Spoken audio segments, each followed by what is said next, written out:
So, today was a great day. I don't know about you guys, but the cool's rolling in. And I know we're going to have some warm weather next week, and that's okay, but I don't know, there's just this energy, the transitional parts of the year, there's a lot of power. And, autumn is one of those really sort of opportunity seasons. And we're going to get to that a little bit tonight as well. There's a few things tonight that I'm going to talk about that are all connected in some interesting ways, and they're kind of tied to the period of time that we're in right now. And so what that means is that there's an opportunity for all of us. Certainly we do a lot of readings on the channel related to each other's individual circumstances and so on, and they're very unique. Some of them are very serious, some of them are a little kind of playful. But there's some energies that affect all of us, and they're just they're an environment. They're a space that we all navigate together. And for some of us, it offers opportunity. For some of us, it offers suffering, which can become opportunity later. For some of us, it's joy, and we're just in a place of taking it in. And the period of time that we're in right now is there's a lot of opportunity for multiple layers of that, and so we're going to talk about that. I call it the moon is calling, and some calls you don't put through to voicemail, right? And this is one of them. Personal messages. Anybody who participates in the stream, as time allows, I do personal messages, and the way it works is there's a couple methods, but typically I use the Decadent Find Your Birth card, apply that to the period of time that we're in, and it kind of develops like a mini horoscope, and it's a good way to get a sense of where are you with respect to this environment, the space that we're all navigating, and how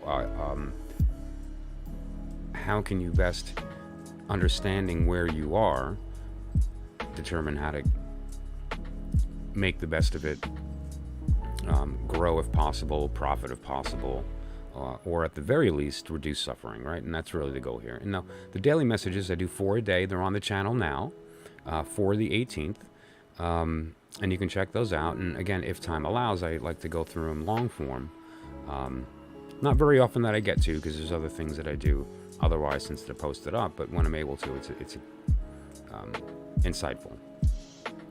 Meet the Deacons. Today's Meet the Deacons is really, really cool stuff, and it's something that you're going to want to stick around for if you're into the more practical side of the channel and the usage of the cards. The elementals can be a little kind of not so intuitive at first, and one of the things I'm going to be talking about today are the elemental play between these characters, right? And so we have a better understanding of where these meanings come from, how they kind of interchange with each other, and what this relationship really is with respect to how they enter and exit our lives. And we personify and take on these roles. And so it's really, really good talk. Today's Meet the Deacons is very practical stuff. It's going to be down and dirty. It's going to be technical information that can be used right now if you have a deck handy to get a good glimpse of how to use these cards. And so it's going to be shorter than normal, but like really good stuff. Today's Spotlight deck is actually a continuation of the past several streams, Tarot of Ceremonial Magic, and we're going to be using it today for that reason when talking about the court cards, due to the fact that Milo DuQuette has given us this beautiful gift of having the information out for us, and so we don't have to go to the wheel and other things to get this information. It's going to be readily available right there in the cards, right? And so that's great, and that's this week's Spotlight deck. The beautiful soul for today, which I'm going to begin with, is very special, and it's part of the reason that I'm wearing green today. And you'll notice when I light my incense that I chose green. Usually I do purple. Purple is my favorite color. However, I'm doing green today for a special reason, and it's related to today's beautiful soul. And it's titled Thank You, Pixie, for an important reason that some people may even know if you're a fan of the tarot as a subject or as a even as an artistic pursuit. You may know the name Pixie. Shika, hello. Thanks for popping in. Yeah, I'm going to be getting to readings in a little bit. I have a few things that I want to discuss first, and then we'll definitely do that. And so while you're here, incidentally, before I begin, I'll just pop your name on the list. So when I do begin readings, you will be first. Okay, so Shika.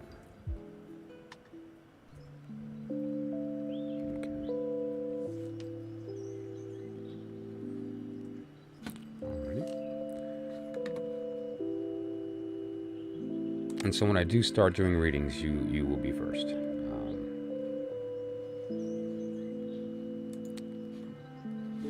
Okay.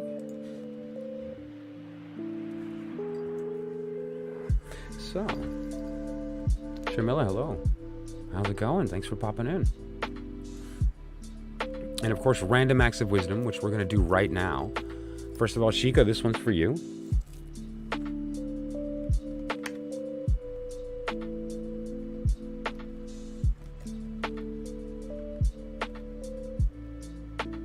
Queen of Sword.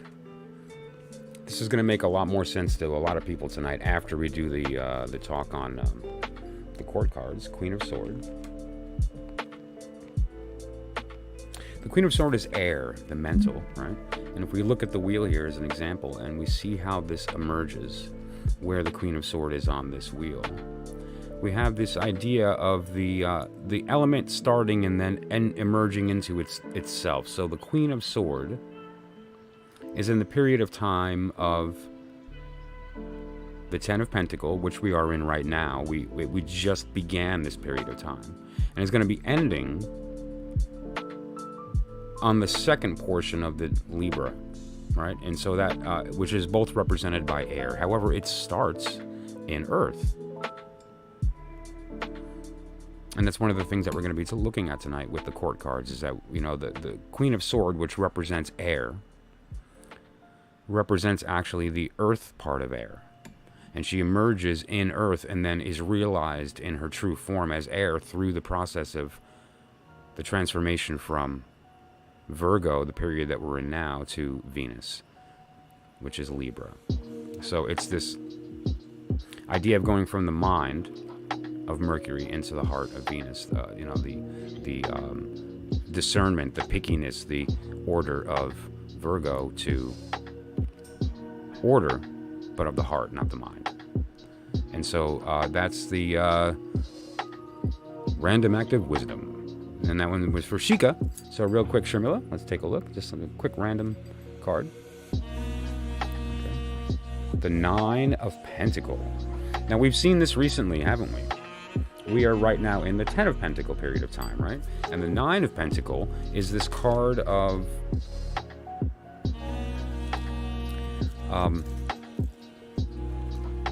peace, release,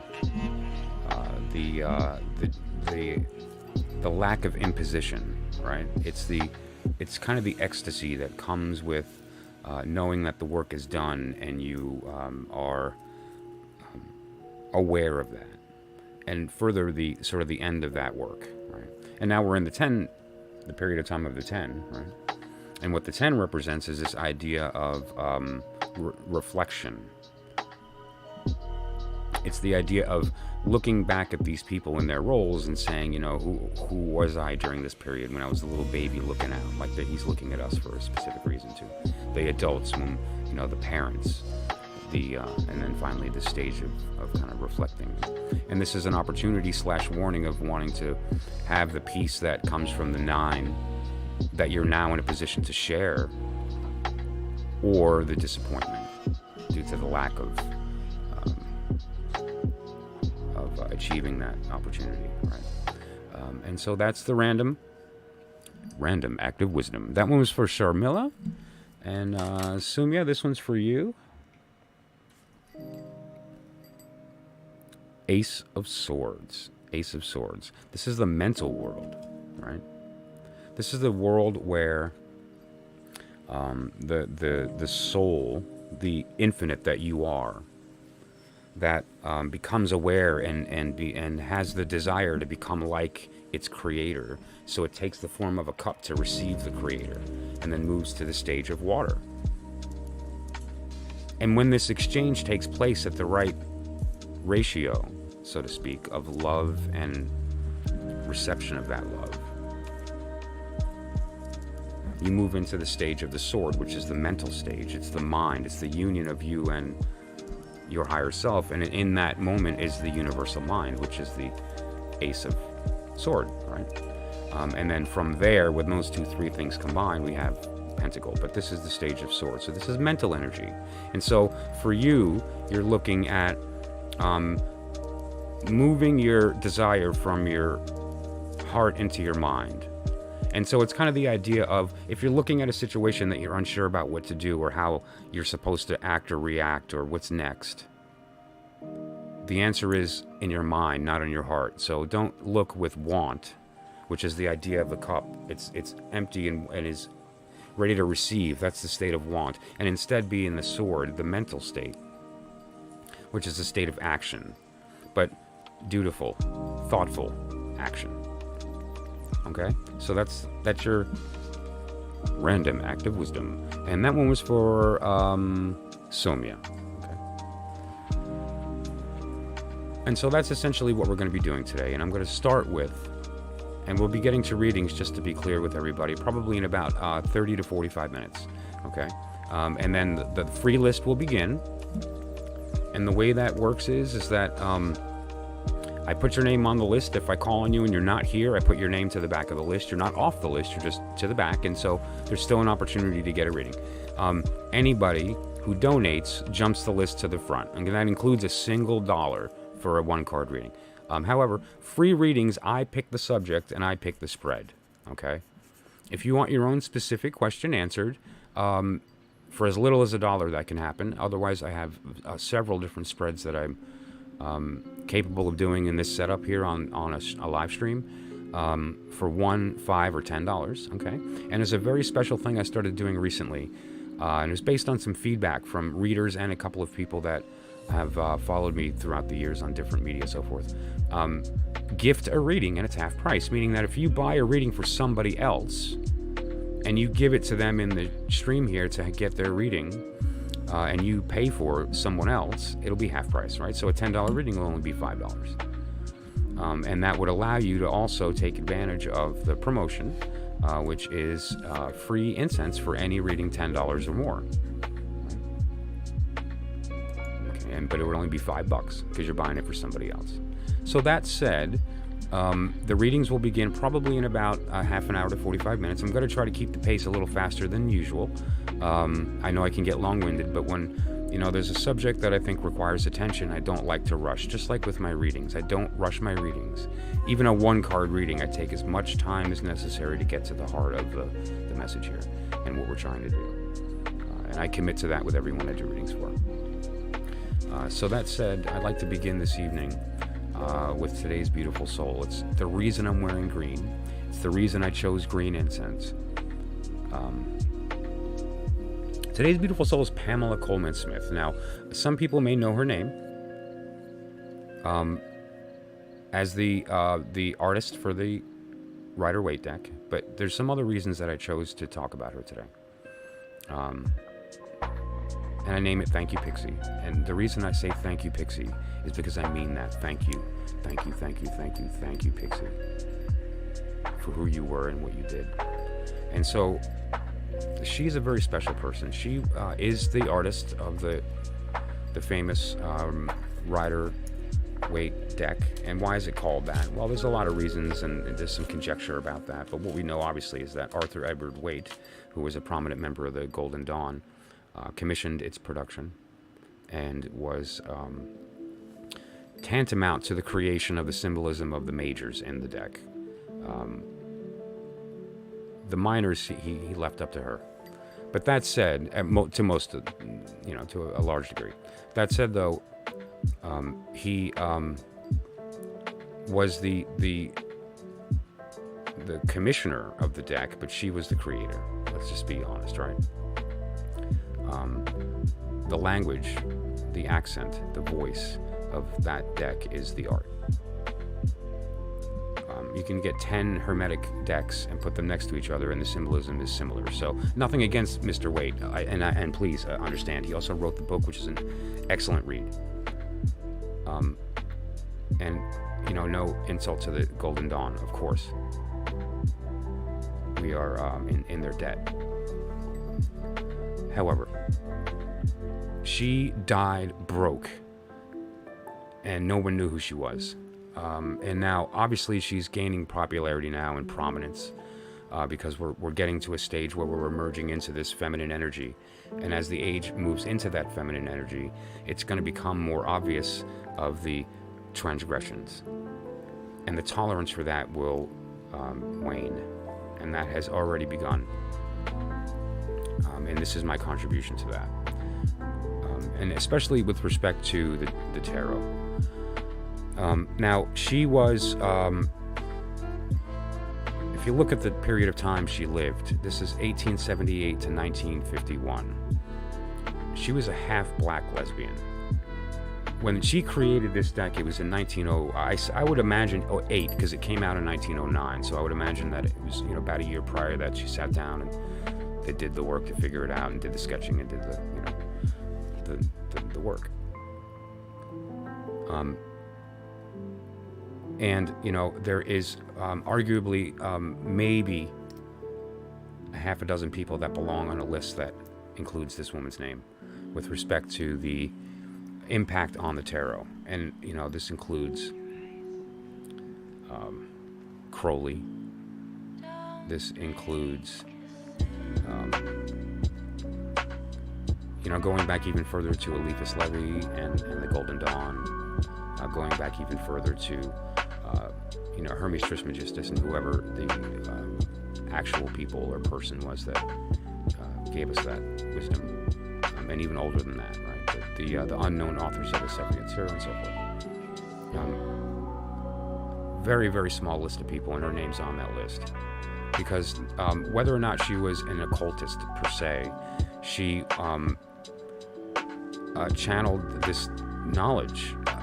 You know, even with somebody over your shoulder telling you what to draw, it's not going to come out right unless you get it, right?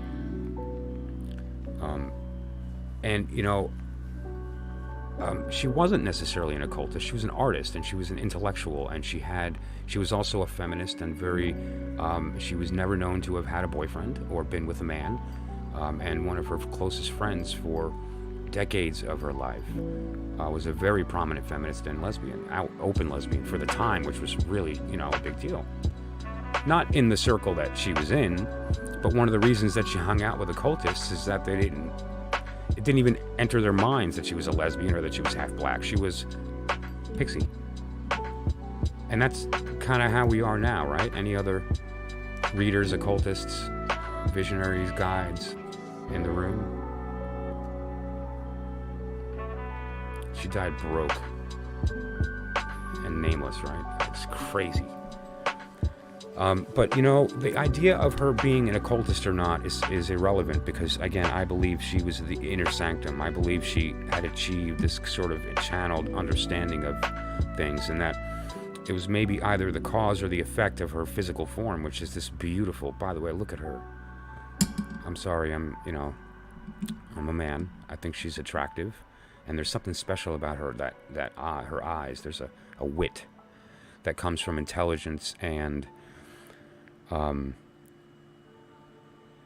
wisdom, but also a balance of your light and dark. And so there's like a sexiness to her eyes. I don't know.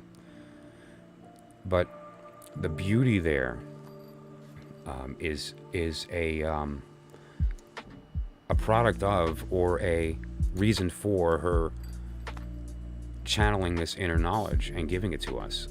And how lucky are we for that? And so it's the first reason that she's a beautiful soul, because we're so lucky, right?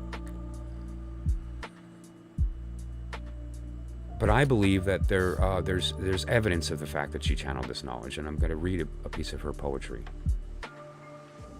that was several years prior to her commission of the tarot, and she was not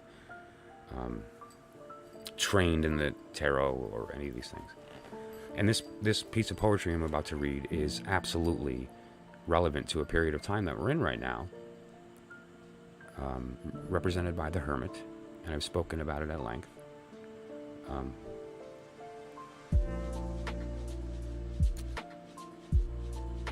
How she was able to connect with this is either she was secretly a member of some society, which again there's no evidence to, in fact the contrary, or she channeled this because she was walking that truth.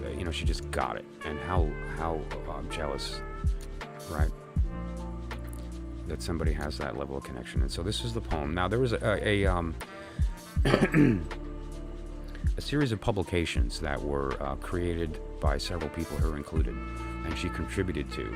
And this is a piece of poetry and a drawing and watercolor that she contributed to this publication.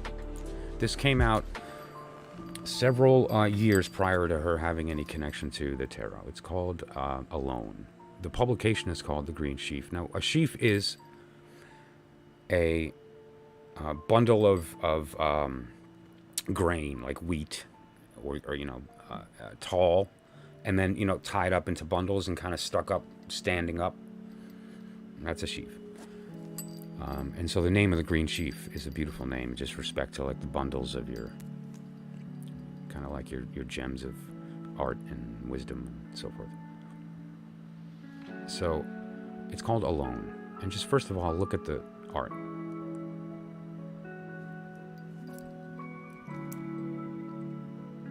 She's so beautiful.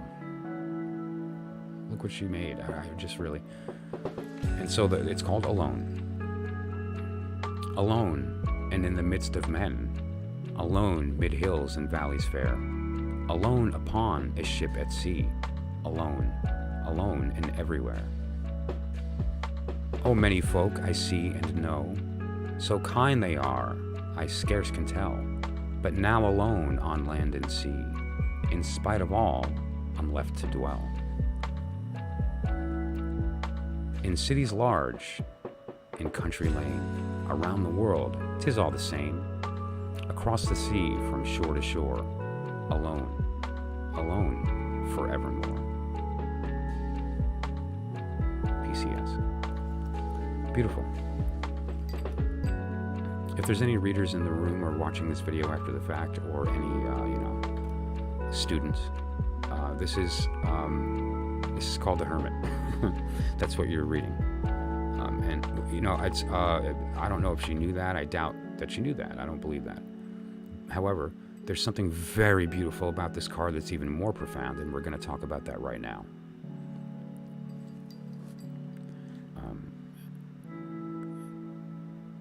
Before we go, thank you, Pixie. Thank you for your gift. Where would we be without this woman? Where would we be? Like, really. And so,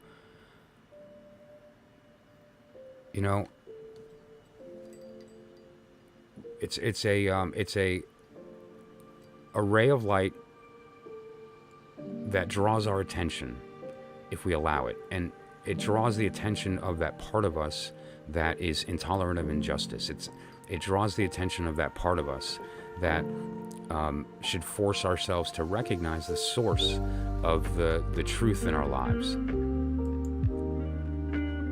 So much of what we are is because of the work of others. We call it standing on the shoulders of giants. But we very rarely get the target right. And, I want to just point this out, and then I'm going to move on to the next talk, which is tied to this. This is a box for my Rider-Waite, which, by the way, is, I don't know, I think I had this like a year. I haven't had it very long. I carry it in my car or whatever the case because it's small and it's very easy to pull out and do a reading kind of anywhere. It fits nice. It's traditional U.S. Games miniature Rider-Waite. Okay. So let's just look at the box for a minute. Rider-Waite deck. Okay, cool. Yeah, miniature edition. Okay. High Priestess. Great. I like that for the cover. There's a few deck cards you may want to pick. Right. Let's look at the side. Originally an authorized Waite tarot deck. Okay, yeah, original. Okay, right. Yeah, conceived by Arthur Waite. Oh, cool. Yeah, complete with instruction booklet. Wow, wow. Thank God there's an instruction booklet. Okay, yeah. All right. Wait a minute. Oh, wait. I think I see her name. Okay. I think her name. I think I see it. Right. And then if you look in the book, it's the same thing. It's you can barely see her name on this box, right? They finally, attempted to right that wrong by putting her name on top of his and making it the same size.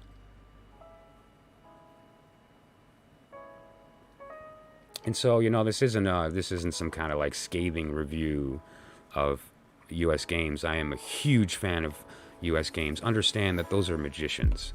That company is owned and run by people walking their talk. And you can trust their products, right? Like they're walking it. And they are, the only place to get the official, but they're not the only place to get Rider-Waite Smith. And specifically, the Hermit's Cave is a great channel on here on YouTube, and he does a lot of stuff related to Pamela Coleman Smith. He does a lot of stuff related to the different Waite Smith clones or the versions. He does just a recent video, actually, he just popped up, which is great. Yambi, how's it going? Thanks for popping in. So, Hermit's Cave is a great channel, and he has some really good stuff related to those decks. So, again, this is not a scathing review against U.S. game systems. But really, I think that should be a little more prominent. Her picture should be in that little white book. It's not, as far as I'm concerned, unless they don't have rights to it. I don't know, but really take some of that money you print and buy rights to the photo and put it in the book. But in the meantime, she died poor and nameless. So let's just take a moment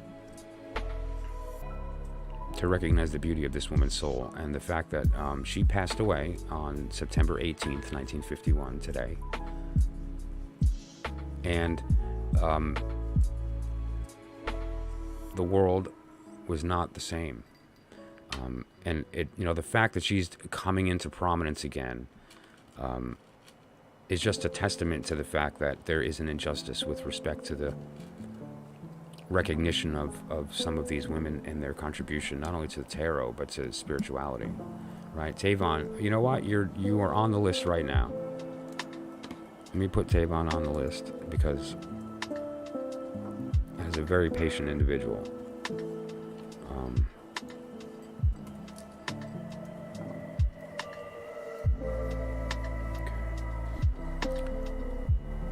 And so now consider the fact that, thank you for coming in, Tavon. Consider the fact that this woman had an intuitive connection to the tarot. I believe that. This poem, once again, came out years before she had any connection to the tarot, to Golden Dawn, to Waite. She did have friends that were intellectuals, poets, artists, sure. But no, this is a straight from the soul poetic and visual rendering of the Hermit. More specific, this image, this is so beautiful, this and profound, this connection. And I encourage Simon from the Hermit's Cave to listen to this, and I'm curious your opinion personally. I have a deep respect for your mind and your heart. I'm a big fan of your channel. And I know the Hermit is obviously an important card to you, and I know that Pixie is your like spirit animal. I believe that this poem represents that her connection to the Hermit intuitively derived prior to her knowledge of the tarot. First, that's my first theory. Second, that we're not only looking at the Hermit, we're looking at the moon. And this is the moment after the Hermit has walked through the pillars into the unknown. And this poem is that moment. Okay, so that's my opinion. Everybody out there who has any opinion of that, please share that in the comments, in the email, whatever the case. Open a discussion. She deserves to be the center of this discussion and recognized for her beautiful, intuitive connection to this truth. So, on that note, I want to talk about today's tarot talk, which is the moon is calling. You know, there's a couple of different ways to represent these cards symbolically. And there's the outer order. I talk about it all the time. Anybody who pays their dues gets the lies told openly. Darkness, lies, hidden, occult. And can you use that meaning? Of course. Is it useful? Yeah. I almost want to look at the little white book meaning. I have never cracked this, so it's like crisp fresh, but let's look at the moon. Let's look at the lie told openly, the little white book meaning, and then we're going to get to the inner order meaning of the moon, and we'll see why I think that she derived it. Okay, so we're going to go prior to the, yeah. Hidden enemies, danger, calumny. What a word, calumny. That's a real word, I'm not kidding. I don't know if that's going to focus. Calumny. I don't know what that means. Darkness, terror, deception, error. The reverse meanings we'll talk about. I don't do reverse meanings, but whatever. But you get the idea, right? Like, so those are the lies told openly. There's some other connotations too, like if you just visually look at the card, like it's raining down some little things. We're going to talk about what those are in a moment, right? There's some animals, there's this long path that's obviously drawn yellow, the same light as the moon. And then this water and this little, crayfish, lobster, coming out of the... And so you can symbolically review this a couple of different ways and talk about, okay, well, now the animals, what do they represent? Okay, this is the outer. We're not in the inner truth yet. We're on the outer lies told openly. That gives you access to the truth if you have the ears to hear. The animals represent the fear preventing you from walking further on this path. They're like stopping you. I never believed that because they're not facing you. And, this one's looking at that one's looking at the moon. The crayfish thing is kind of emerging, or is it? We're going to get to that, right? And then in the back, it represents the unknown. So I can see where they came, darkness and all this. I get it, lies. Dreamer the dream walker. Love that. Hello. We are not the dreamer. We're the dream. So... then there's the inner meaning, the inner order, the truth told in secret. Everyone gets into the outer order, right? That's lies told openly. This is the truth, but it's in secret, and it's not for everyone. You have to have the ears to hear. You have to be invited. Well, you're invited. What we're looking at here is they're not blocking your path out of fear. They are you. They're your animal side. They're the bodily desire. They're your base desire, right? The animal side, nature. And we have to overcome that in order to walk the spiritual path. If we're focused strictly on that, we miss the walk, right? And now, what about in the back there? Beyond those pillars, there's this dark area. You know where that is? That is the home of the hermit. That is where the hermit lives. I promise. If you go to the pillars, you don't have to walk in if you're scared, but peek in, you're going to see him. Careful, it might be a mirror.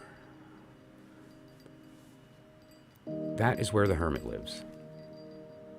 I've talked about this much.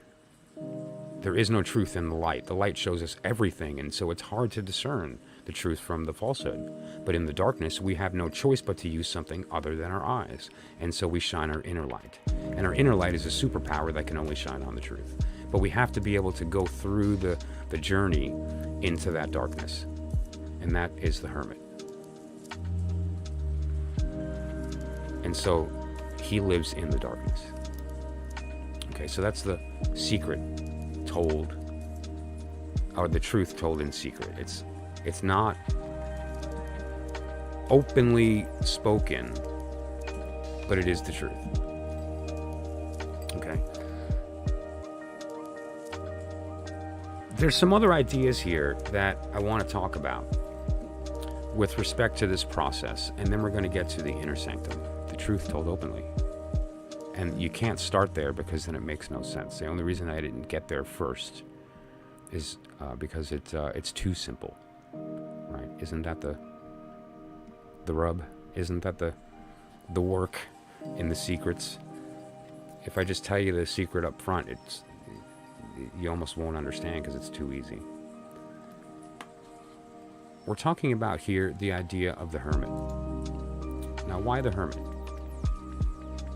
Well, if we take the moon and we look at the number, it's 18. 1 plus 8, which is a very holy kind of gematria. It's like a numerical system for looking at the genetic connection between cards. Who's the mother of this card in the major? Or who's the mother of this card in the simpler 10? Which is really everything emerges from that 10, which emerges from the 1. We talked about that a couple of streams ago. And that means 9. 8 plus 1 is 9. So the 9th card is the Hermit. That's not an accident that the 18th and the 9th are the same card. This is just the one going through it and the representation of the story that is there, and this is the thing he is traversing. The story of the Hermit is the journey through the darkness and the choice to enter it. And this is what he's journeying through.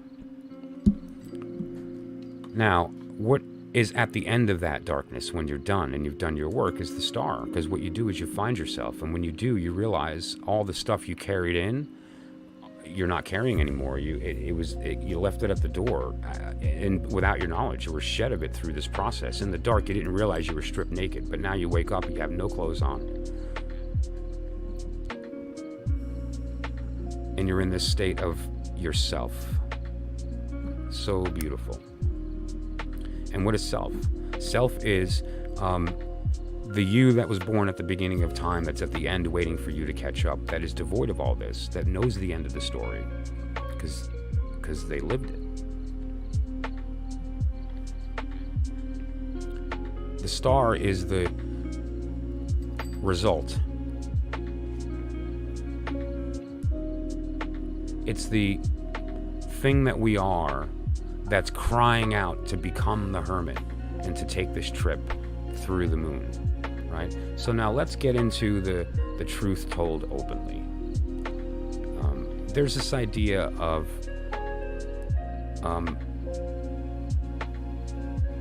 the abyss. And that's where the darker side of us lives that tries to hold us back. And it attempts to emerge. And we have to, we can stay behind and be pinched by it, or we can go forward and we can do the hard thing, right? And there's a very deep meaning to that we'll get into at some point. But basically, it's the idea that this lobster, this crayfish, is it Scorpio or Pisces? Different conversation.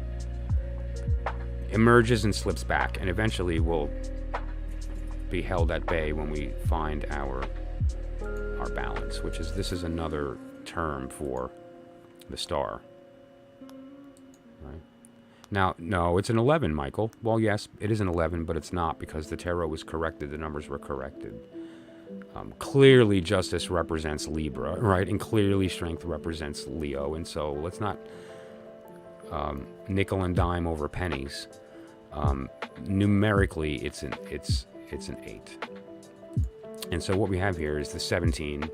7 plus 1 is 8. This is the idea of the balance between the true will and the will of the body. And when those are in balance, you can walk on water.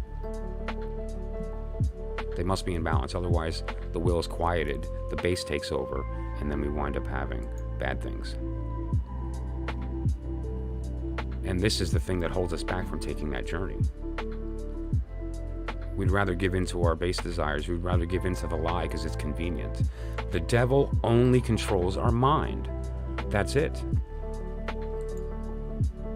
And the idea here of the star and balance makes complete sense, right? I mean, the numbers even gel, and that's what we're referring to here, right?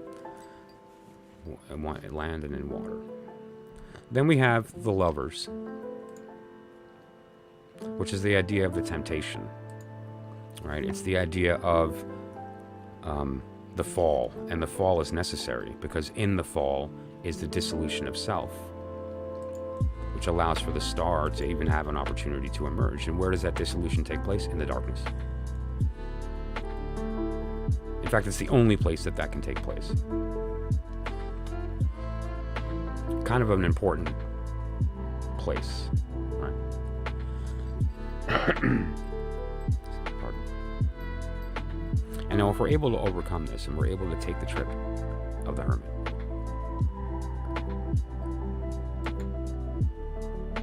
something very special happens. We go through this journey and we find ourselves in the beginning, which is the star, which is the world. The star is the persona. The world is the beginning of, or the end. That's, that wreath represents the Ouroboros, but it also represents victory. It also represents like the completion of the work, the completed work. Among other things. Now there's a little math I wanted to talk about too, just very quickly while we're here, and then I want to kind of move on. And that's specifically the idea of, let me get this back up here, sorry, pardon me. I want to get rid of the world and the moon, okay, good. Now let's count the little things that are falling from the moon here. 1, 2, 3, 4, 5, 6, 7, 8, 9, 10, 11, 12, 13, 14, 15. Let's just do that again, make sure. 1, 2, 3, 4, 5, 6, 7, 8, 9, 10, 11, 12, 13, 14, 15.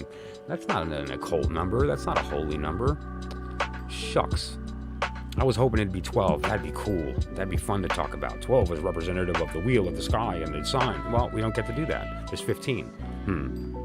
All right, maybe I can Kabbalistically double it. All right, was it 30? Nah, nothing there. All right, well, let's just look at the 15th tarot card. Oh, duh. Okay, so now let's also look at some other things here. There's, we need to do the math on the devil, right?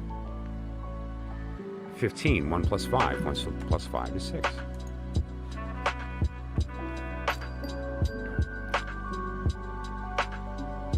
So the thing stopping us from going through the journey of the Hermit, which is the period of time that we're in right now. The Hermit is ruled by Virgo. Virgo is ruled by Hermit. It's the period that we're in. The thing stopping us from taking advantage of the fact that the period we're in is conducive to doing this work is the devil and the lovers. Stop looking with lust and ignore the din of your body to achieve this state. The Hermit is necessary. It really is necessary, and it's okay. And if you need help, call me. I'm on WhatsApp, Gmail. Text that number, whatever the case may be, and we can talk about the steps that'll help you to find the strength to walk through. Incidentally, those are not little thingies falling from the moon. Those are called Yud. It's one of the letters of the Hebrew alphabet. And I'm going to leave that there for you to do your own research. Now, how does this tie into Pamela Coleman Smith? I talked about that and her idea of the Hermit. If we consider this here, I just want to look at something which I think is kind of really interesting, and I thought it might be a fun exercise. What cards, she was the artist of this deck, and so what cards do you think she kind of like put her likeness in? Like, I put this up and I wonder, does she draw herself as the High Priestess? What about the Empress? Remember, she was very deeply, profoundly proud and of her femininity and of woman energy. Maybe perhaps let's see, what are some other prominent females?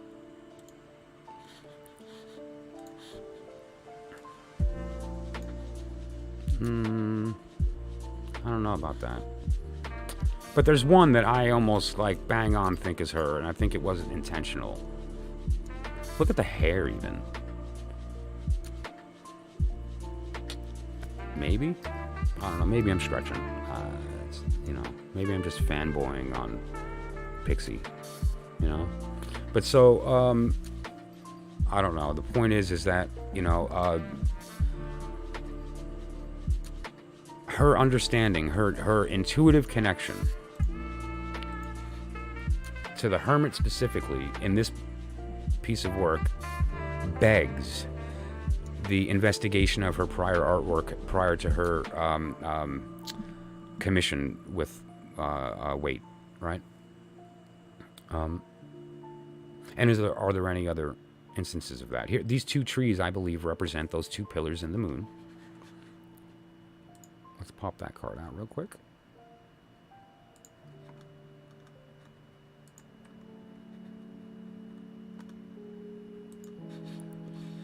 Those two pillars in the back are the things that you need to walk through to take the journey, right?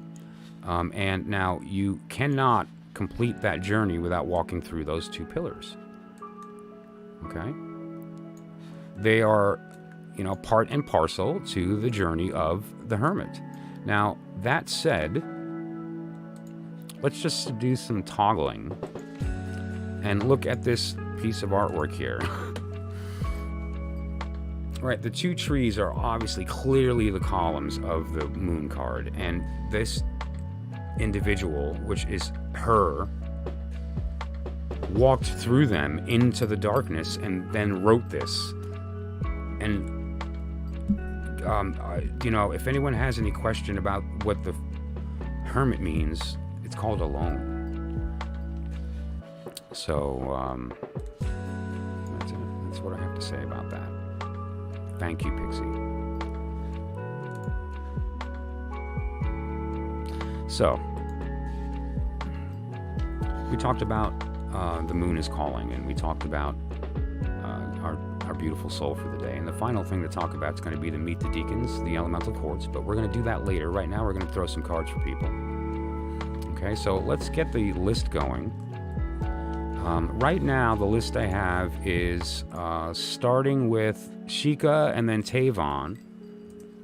And again, how this works is if I call on you and you're not here, I don't kick you off the list, I just put you to the back, okay? So,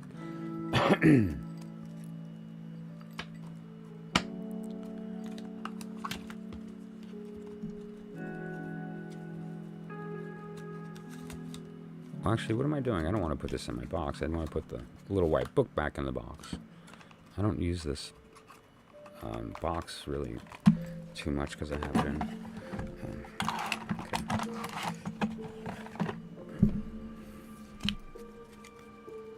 So,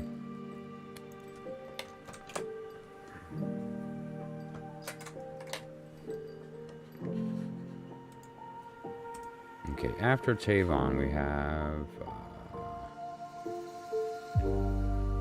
Charmilla.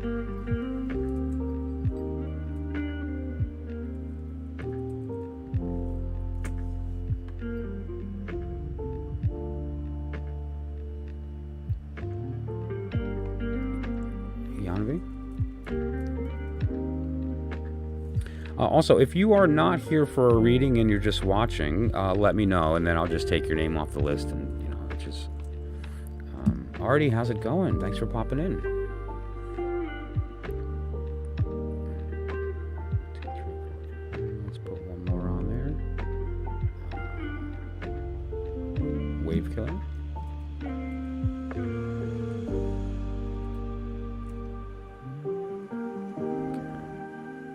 Let's put Dreamer.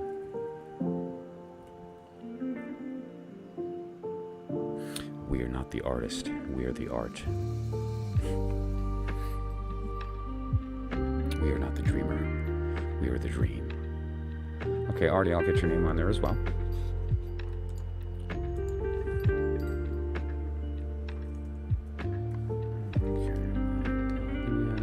Did I miss anybody? I don't think so. Okay, so now let's...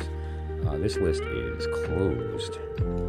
That's a lot of names. That's a lot of talking. That's a lot of reading. That's a lot of... That's a lot.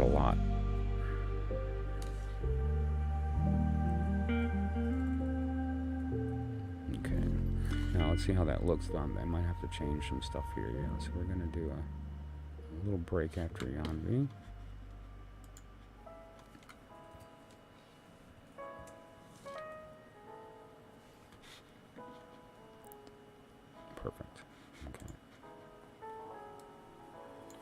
All right, very good. So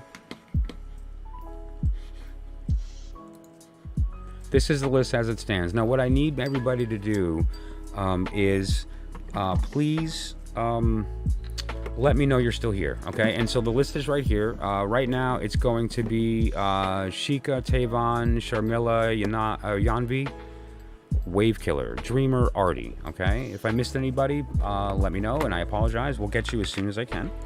Otherwise, just give me a thumbs up, a hey, whatever the case, to let me know that you're still here.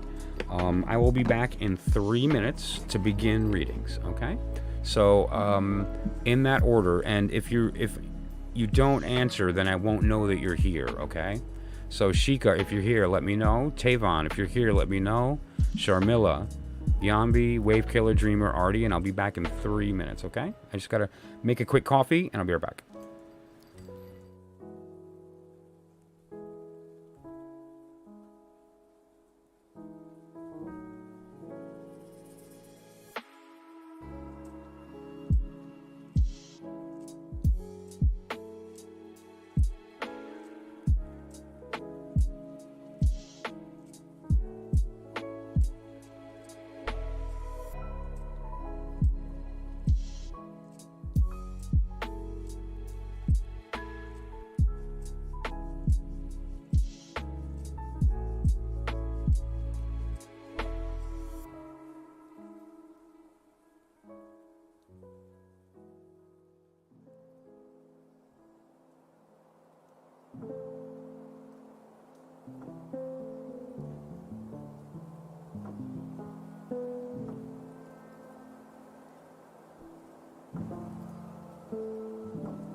Alrighty. So thank you so much for everybody who stayed and was patient. I really appreciate that. Caffeine is absolutely necessary to the magical process. I don't know if people knew that. Lauren, how's it going? Thanks for popping in. If you didn't catch the beginning of the stream, you should go back. But I'm going to be doing readings. I don't know, but the beginning of the stream is really, really great today. Incidentally, there's a few things I forgot to mention. First of all, the reason I'm wearing green, the reason I chose green incense today, as opposed to purple, is it happens to be Pixie's favorite color. So that's all. It's because of Pamela Coleman Smith.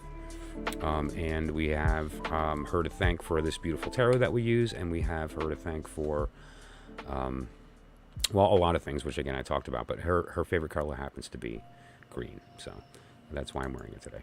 That said, we're going to be going through some cards and doing some readings. I'm just going to center real quick. And, on the note of balance, I changed my cup. On the note of balance, one of the things I talked about yesterday with balance is the idea of not forgetting that we have a dark side, right? And so don't ignore that dark side. Recognize it and balance with it. And so anyway, that said, I have my special, reminder of that for tonight's stream. As I magically caffeinate. We all have our devils. Mine is caffeine.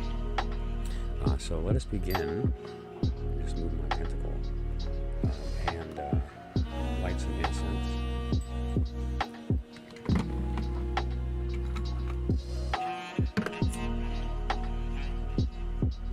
We'll be back to purple tomorrow.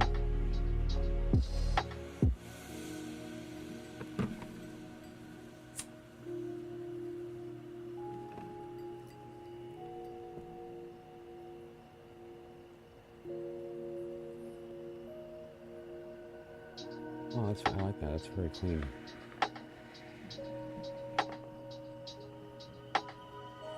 Incidentally, that's my cup. I use my cup to collect my ashes. And, that's a reminder of not being afraid of the tower and not being afraid of the darkness and being okay with letting yourself, be renewed, right? Die daily.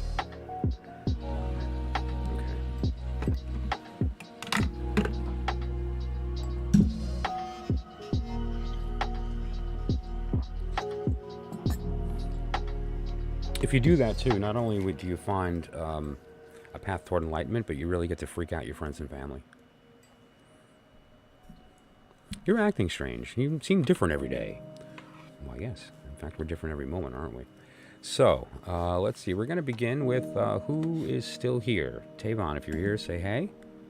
Sheikah, Sharmila, Yambi, Wave Killer, the killer of waves. You know what kills waves? Other waves. True story.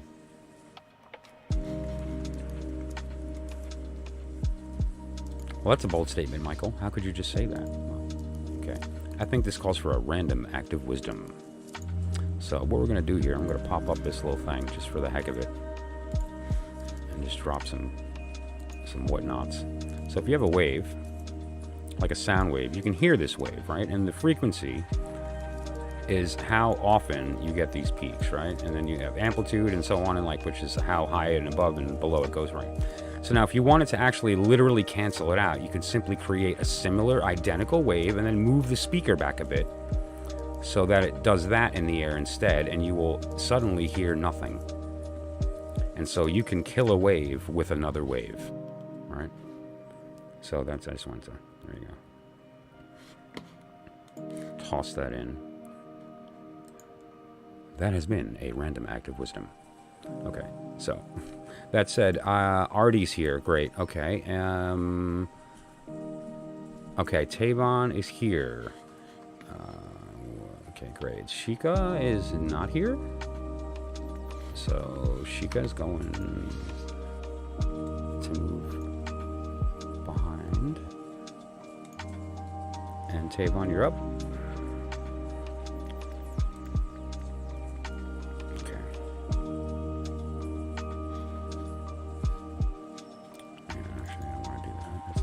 do.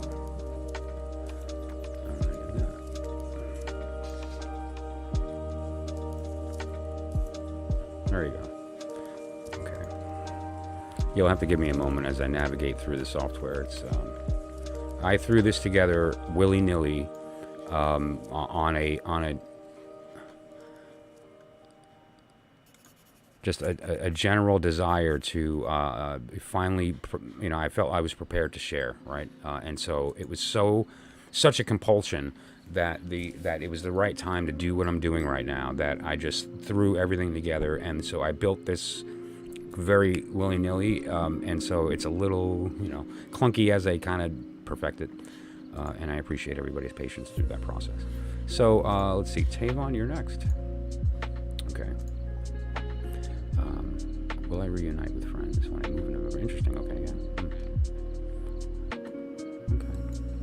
Well, here's what we're gonna do. First of all, do me a favor. Throw in your month and day, just so I can get your birth card. Okay. And what we do is we use the deck in it. I gotta remember the point of the dog. There's a dog right there.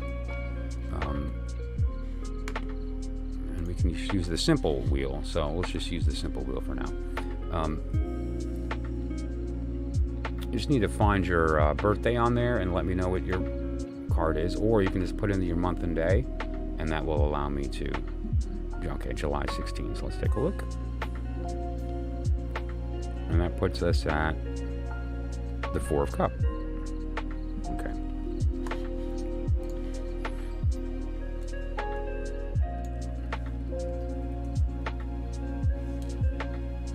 All right, and now your major in that period of time is Cancer. Okay.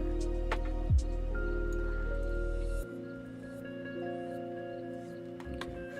Which is ruled by the Chariot.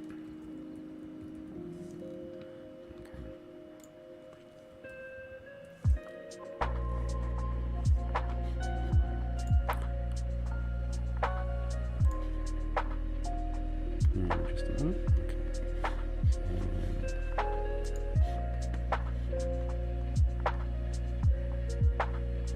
Just pop your cards out real quick.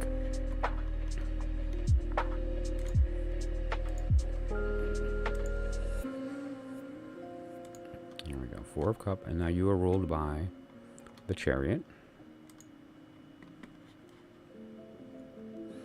Okay, and right now we are in the period of the Hermit. Okay, great. And that 10 of Pentacle up on top, everybody, that is for everyone.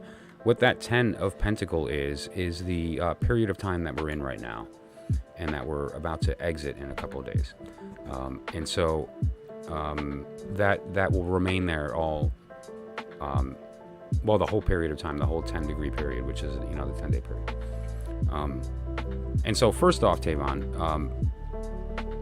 I want to say thank you so much for your patience. I know you've come in a couple of times looking for a reading, and just based on the timing, I wasn't able to get to you. And so I'm really, really glad that you were able to jump in early and I can get you on the list.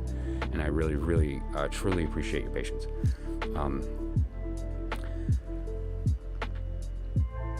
Firstly, the idea here of the 4 of Cups is one of kind of like a disdain for your environment. It's almost like you're not, like there's issues at home or in the family, or like there's issues related to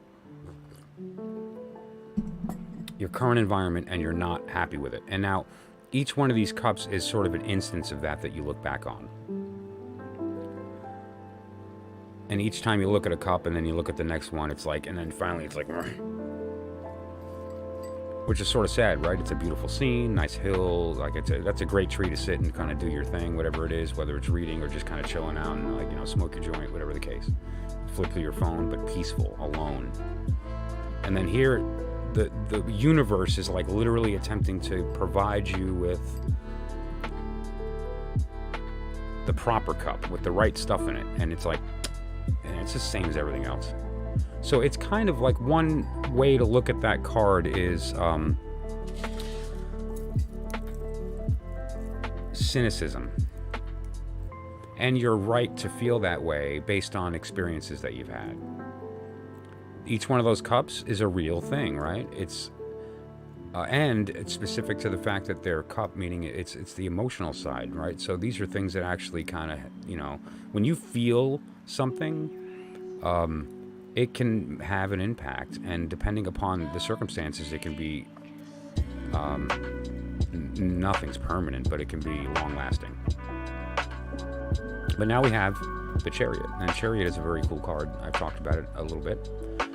And, there's a lot of ways to look at the card, and I'm just going to jump to the truth told openly in the circumstance. And what we're looking at here is that there's a difference between the person steering and the person riding, right? And I've mentioned before how, you're the one inside the Chariot, right? And there's the animals, and you have to recognize that if they choose not to get up and move, that Chariot's going nowhere. I don't care how good you are at driving. Take the wheels off and you're not going anywhere. And how do you do that? You enroll the animals in your will. Now, how do you do that? Well, recognize the difference here, the fact that they are you, it's your higher self, and you are the driver, the lower self, and you have to communicate those two things, and when they're in accord, it kind of moves easy. If not, bad cups. So, the deeper inner secret is the fact that that's actually swapped. The person steering is not who you think. And so what we really need to do is to look at what is the actual will here, the higher will, that we are, in a sense,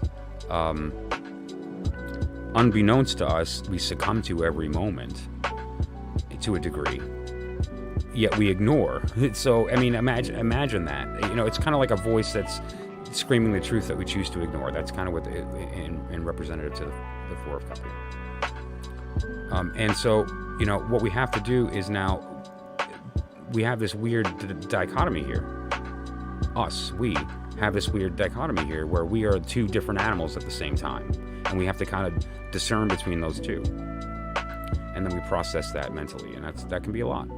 And then you have the one in the Chariot, which is actually the higher self, the consciousness that is riding in this body for a period of time, right? And so that's the deeper secret. And then we have the Hermit. And what the Hermit is, and this is really important for you, Tavon, it's important for everybody, but for you specifically because of what we're looking at here, is the idea that the Hermit is the work of going into the darkness to find the truth. And so you have to kind of stop looking with your eyes, meaning those things you're looking at, those experiences that you had, there was your role, and then there's the part that wasn't your role, and that's fine. But, you can't run into the trap of assuming the past dictates the future every time. That is not the case. So, more important than that is that during this period of time, you have to take a look at internally why you're affected the way that you are. Like, for instance, if someone were to come up to me right now and call me short, by the way, I'm 5'6". I thought I was 5'7". That's what it says on my driver's license. And then I just recently went to the doctor there's a new group that I'm working with, and they required a medical. And so I went to the doctor to get my medical. Everything's great. Long story short, I'm short. I'm an inch shorter than I thought. So if somebody called me short, would I be affected by that? No. I would have been years ago, though. I would have been. I would have, I would have been defensive and grumpy and aggressive and all these things, and, and then secretly I would have felt this big and all this, and I couldn't care less now. But it does affect us, certain things like that, and we have to do the work to let go of those things. And now the fact that we're in the period of the Hermit for the until the end of the period, which is the 22nd, actually, interestingly, the beginning of the autumnal equinox, we move out of the period of the Hermit. But during this time, we have this opportunity. It's kind of easier because the karmic momentum is in that direction anyway, and so we might as well not fight the Hermit journey, which I talked about at length in the beginning of the video here, with respect to the moon. The moon is calling. Some calls you don't send through to voicemail, and that's one of them. So that's your message for right now. That's your general message, and that will carry through and be relevant up until the end of the period around the 22nd, okay? And now that doesn't mean you can't do this work after that, and it doesn't mean that you won't stop having disdain for the injustices that you feel you've experienced and you should rightfully experience. Joy, not disdain. But you have to do the work. You have to essentially look away from those cups at the one that's being offered to you. Okay. Now, you asked a specific question about reuniting with friends when you move in November. And so, you know, what I would do is say, if we look at your birth card, which is relevant to the Deacon at the period of your birth, right? And then we just looked at that, just to be clear. Four of Cup and the Chariot. And we look at the period of time he's talking about, which is in November. So we're looking at between Scorpio, this is the 6 of Cups, 7 of Cups, and then we're moving into the 8 of Wand. Okay, and this is how you answer this question without even having a tarot deck. And this is going to answer your question, Tavon. Okay, so what we're looking at here is just to be clear, the 6, 7 of Cup, and then the 8 of Wand. So we're going to pop out the 6, 7 Cup, and then the 8 of Wand. Let's pop out the 8 of Wand real quick.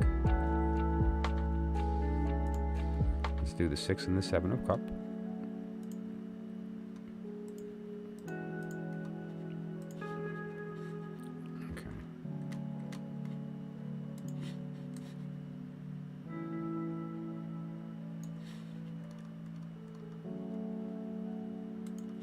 So this is the period of time that you are merging into, that you're asking about, right?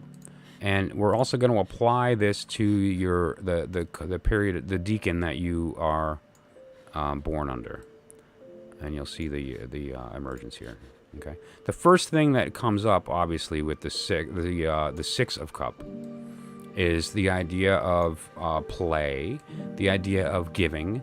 Right? It's sort of like, you know, when a kid says, oh my gosh, the floor is lava, and you're a grown-up, and instead of going, yeah, kid, I'm busy, or whatever, or okay, honey, I'll just, you know, and then you're back on your phone, is to say something like, oh, thank you, Ms. King, for saying that. I just looked at the chat and saw you were here. Thank you for popping in. That's so great. You're the best. It's the idea of giving in to the kid, right? Instead of saying, oh, I'm busy, it's like, oh my God, the floor is lava. Grab them and jump on the couch, you know, like, it's sort of like giving in, right? Not squashing that innocence. And more importantly, it's the idea of, you know, recognizing your role in other people's feelings and being giving, like allowing joy to live. And then we have the 7, which is a bunch of cups that are all filled with things that look kind of fantastic, right? There's dragons and castles and jewels. And there's the, you know, the crown of victory in the wreath. The Ouroboros is typically represented as a wreath, but in this case, that wreath is broken, right? It's not closed. It's not permanent. It's temporary. Then there's the snake. And then there's this, you know, all this stuff going on. Then there's this glowing person, you know, that's covered in, right? So what we're looking at here is that ultimately, these are all fantastic. They're not real. They're fantasy. And now, when the smoke begins to clear, you can kind of see the fact that, wait a minute, that's, you know, that doesn't look right. Uncle Noob, how's it going? Thanks for popping in. And when that is lifted, the veil is lifted, you'll see the person that's behind there. And any guesses on who the person is that's in that cup in the back? I'll leave it open to the chat for a sec. And then we get the 8, which is this like torrent of motion. But more specifically, it implies 2 things. First, it's coming towards you. Second, more specific than coming towards you is that it's coming to an end. So movement in motion, like you talked about, in November, for sure. But we're also looking at the idea, and this is toward the end of the month, not the beginning. We're looking at the idea of all this tumult coming to an end. So there's a state of peace coming after this. But it's going to seem like a generosity. At the same time, it's not what it seemed to be. That generosity is not what it seemed to be. And it's going to cause some serious kind of tumult toward that period of time. So you tell me, with respect to your friends that you're referring to, that you're going to reunite with, if this makes sense to you. Now, because we have to pop up one more card, right? We have to pop up your birth card, which is the Four of Cup, because the Four of Cup refers to, as we recall, this disdain, this general, mal-ease for your environment. Looking at the past with disdain. So, do you have some like unfinished business with friends or some kind of thing that this generosity would be fake, or like fake friendly, and it kind of coming to a head, doesn't end friendly, right? So I don't know. Will you reunite with friends? Yes. Yep. There's going to be some type, but however, they're not your friends. They're kind of fair weather, and more than just fair weather. There's an idea here of like like they're not who you thought they were, right? So okay. So that's I'm just gonna leave it there. Let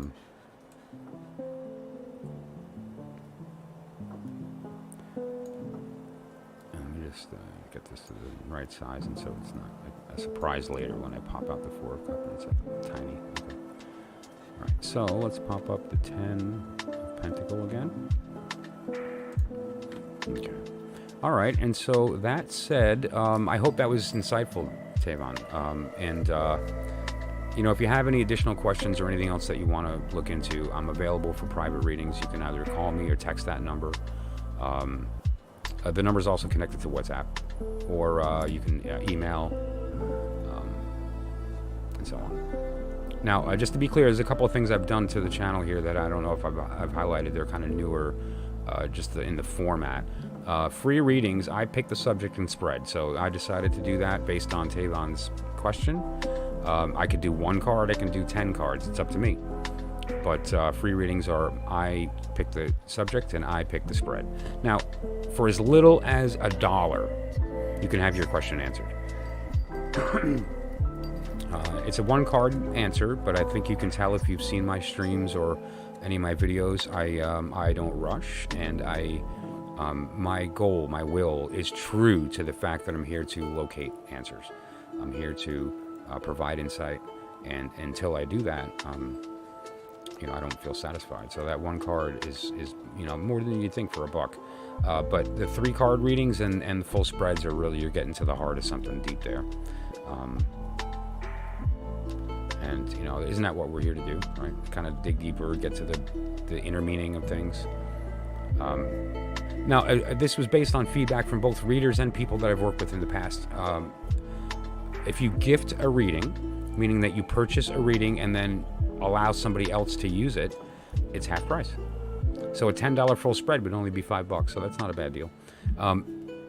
But that said, then the next person on the list is Sharmila. If you're still here, let me know. And all I can ask from anyone is, if you do find value and you don't even have $1, that's fine. That's fine, obviously. Just give the video a like and consider commenting. Even something as basic as thank you for your reading can make a big difference to the algorithm. And you're all looking at me because the robot put my face in front of you, right? And the robot reads comments. So I really, really appreciate that. Yanvi, if you're still here. Wave Killer, the killer of waves, and the dreamer of dreams. And then Artie, Shika. We're going to go in order as called, so if anybody that's on the list is here, please let me know. Otherwise, I'm going to jump to Meet the Deacons, and then we'll go from there. Today's Deacons, you're going to want to stick around for if you're a fan of the practical use of tarot. We're talking about the elemental courts, and it's going to be a lot of fun. Kind of wrapping your head around the different dynamics of, like, what does the airy part of fire mean? What is that? Like, I thought all wands were fire. They are, but based on their station in the courts determines whether they're air, fire, water. There's all kinds of fun stuff, and we're going to talk about that. Okay, so let's take a look at the list here.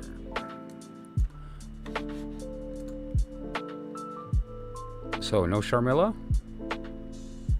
Yanvi, Wave Killer, Dreamer, Artie, I think, is still here, maybe. Artie, if you're here. And Chica, no? And by the way, Uncle Noob, do you want to be on the list? If so, let me know and I'll put your name on. Lauren as well. If you want to be on the list, Lauren, let me know. If you're still here. And in the meantime, I have to shuffle a deck, which I'm not going to be using the Spotlight deck. Not initially.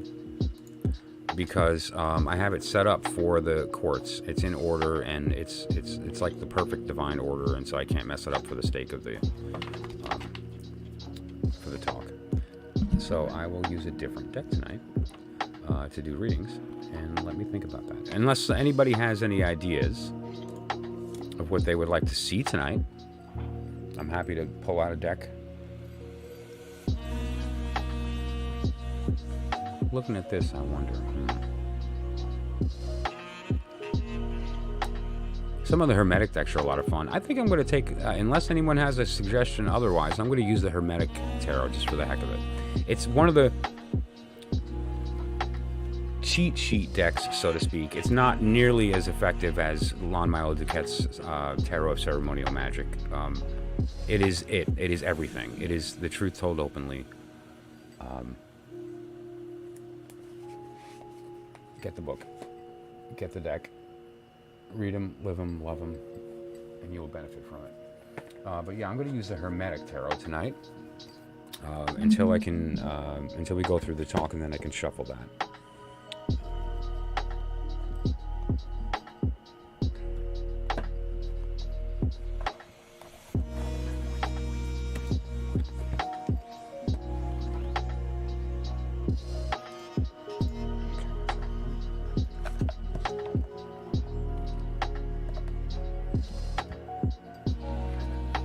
Get a different box for these, it looks like.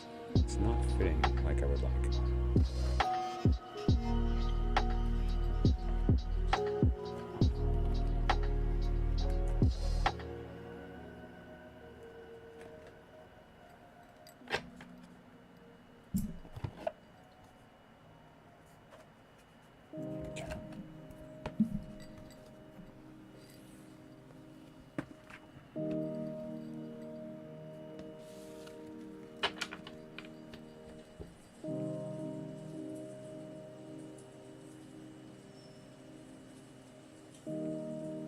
Tips for a blockage on reading for yourself. Yeah, sure.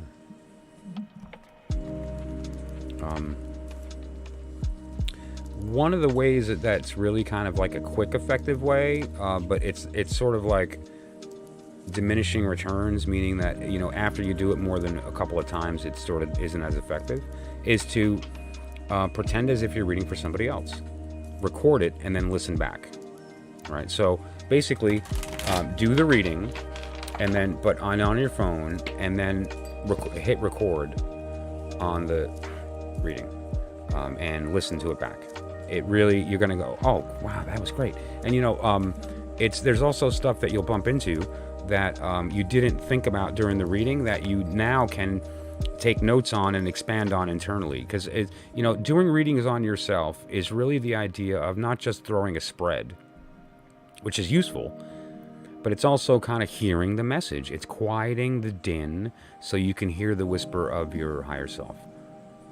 And so the way to do that is to say, okay, well, let me just hear the message. Because reading is a different circumstance, right? When you're reading, you are simultaneously the cup and the sword. You're receptive to the message because you need to do that. You need to take in the message, but you also need to communicate it, which means mind processing the thing that you took in, and then applying language, and then disseminating that language with the intent of it being understood. That's a whole mental process that takes a whole chunk of energy away from that, and it doesn't allow you to let just intuition flow. So the idea of recording it and listening back takes you out of the mental game. You're not processing anymore because you're in the middle of reading, and instead you're just listening as if you were a seeker, right? So you're literally just the cup at that point, okay? So that's the first tip for reading for yourself. Another tip for reading for yourself is that you don't use spreads. There is an idea that, you know, your voice, your face, your body, the identity that you have is not the real you, right? You are the star, which is before that, before time. And so it doesn't have a physical form, and also it doesn't have the same voice as you. Now, we often hear it in our heads, in our voice, like when we imagine our thoughts in voice, but it doesn't, right? And so what we need to do is that reading for yourself, the way you're asking it is implying to me that it is an identity thing. You, Lauren, are sitting down reading about Lauren, or your friend, whoever, is having trouble reading for themselves. Then what you would do is say, okay, well, that's not what's actually happening. And instead what's happening is that Lauren is trying to have a conversation with the thing that's you, but is not Lauren, right? The infinite, the eternal you. And so what you do in that case is when you're reading the cards, you take a single card and recognize that the voice that is coming from the message is not a mental activity. You can feel it. You can feel it in your belly, your chest. If you have the desire to communicate, then you've missed it, because that's the sword. Here, the desire is to receive. Just be in the state of reception. And so you're just listening to the message and taking it for what it is without processing it mentally, which is kind of hard to do. So don't beat yourself up if it's not an immediate process. You're talking about, Crowley called it conversation with the Holy Guardian Angel. I call it soul talk. It's the same thing, right? Conversation with talk. Your Holy Guardian Angel, your soul. Your true will, right? Soul talk. You're trying to talk to the soul. You think you're going to do that with words? And so don't read using words. The conversation that's in your head is not, okay, 8 of Cups, so that means Saturn and Pisces, so that's love. Or 8 of Cups, it means walking away. Or it means lazy, like if you're looking at the White Book meaning, which is useful. But you can't do that. It doesn't work. I wouldn't use a black and white deck in this case, but Crowley's is good because the color is very magical, but you're thinking in concepts. So if you want to talk to your spirit about love, don't think about them, your object. Think about the sensation of what love feels like, and then it will respond back in a different sensation that over time you become fluent in. That it becomes a language. But, you know, we can mentally access it using archetypes, which is what we do during the reading process, because again, we are simultaneously the cup and the sword during reading, when you are the guide. But as the seeker, you can actually avoid that step, cut the sword out entirely. You're not communicating, so there's no throat chakra going on. You are strictly green of heart and purple, right? And so those are the two kind of basic ideas on how to read for yourself. Recognize that you are not reading for yourself. It is your higher self trying to talk to your lower self, and so it's a different approach to it altogether. Hear the message differently, and tape it and listen back. If you're not ready to do the second part, like if you're not ready to have the soul talk, and because that does take some work, and I can even help. We should get together and talk, like either on a Zoom or some type of whatever, like, you know, and we can talk about techniques for how to access soul talk, how to quiet the mind, how to find that space that you can communicate using a fluent language of emotion. But sitting down and recording a reading and listening back is as easy as doing just that. You could even video it if you want, like on your phone or on a webcam, but I don't encourage that because it's easy to identify with the car that way. You want to get out of the car and just be the driver. You are not the driver, you are the driven. Sorry. But so anyway, I don't know, on my Facebook and for years I've always had a little quote, which is that, you know, you are not the dancer, you're the dance. Right? You are not the dreamer, you're the dream. You are not the artist, you are the art. You are not the singer, you're the song. But anyway, so. But so, all right, I don't know if that helps, Lauren, but yeah. And we can talk further about that out of the scope of a stream, because we want to kind of keep it moving and stuff. But yeah, that's the gist. And if anyone else has any ideas, comment on this video, and I'll make sure she gets it. on other ways that you think maybe are good if you're having kind of trouble reading yourself.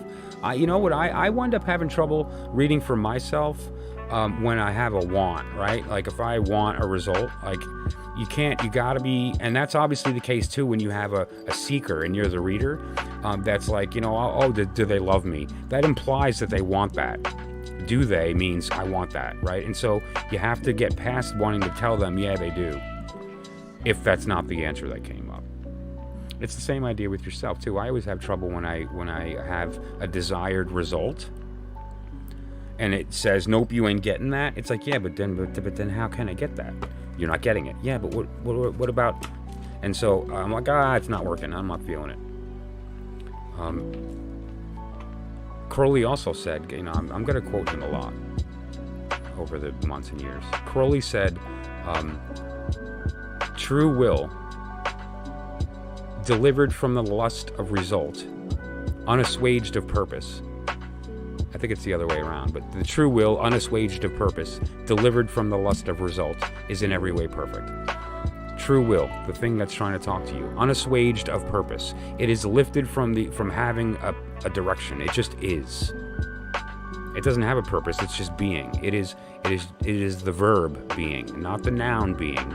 It is non-manifest. It is infinite. It is the verb. What is it being? Itself. Delivered from the lust of result. You don't have a goal. The goal is receive. Is in every way perfect. You know, and there's a beauty in that.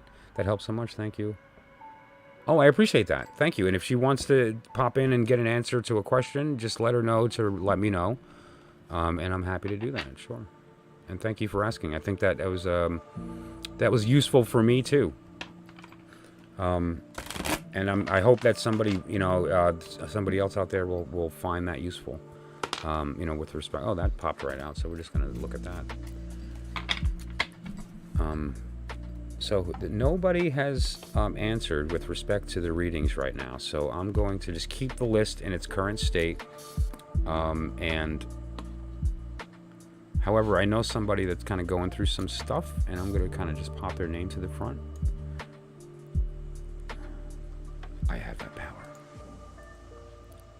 Okay.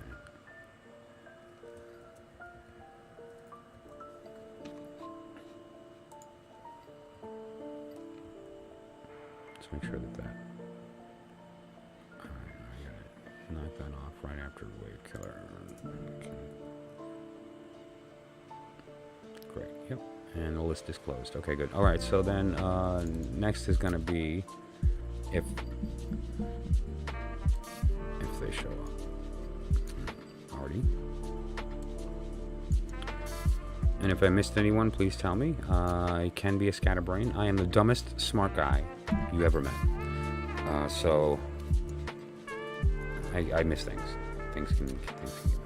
All right, so Artie, you're next if that's the case. Otherwise, we're going to move on in the meantime and then do some readings later to today's talk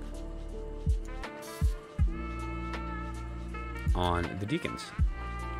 And instead of the wheel, we're going to be looking at cards today. We will be referencing the wheel at times, and so we've graduated, right? So we're not at the basic wheel any longer. Which, if you notice, just by looking at it, does not have any courts. Where are the court cards? Where are the majors? Right? It just shows us the small cards, and that's cool. I don't see any aces. I don't see any court cards, and I don't see any majors. Right now. There are majors in here. They're just hidden behind the signs. They're wearing costumes. One of them's dressed like a lion. It's kind of cute, but they're in there, right? And so, like for instance, Leo is strength, right? Obviously, Cancer is Chariot, and so on. Lovers, Gemini, Taurus, and so on. So the Hierophant and the Emperor. There's lists. There's actually there's one that I've popped up before that is very effective. On determining that, right? So they are there. But now, what about the courts and what about the aces? Okay, and that's when we graduate to the next level. And what you're looking at here is based on initially Golden Dawn, but that came much before that. And it was introduced essentially by Eliphas Levi, you know, and the Rosicrucians, and then it came even older than that. And essentially, it traces back to, ultimately, it traces back to the Sefer Yetzirah and the Zohar. So,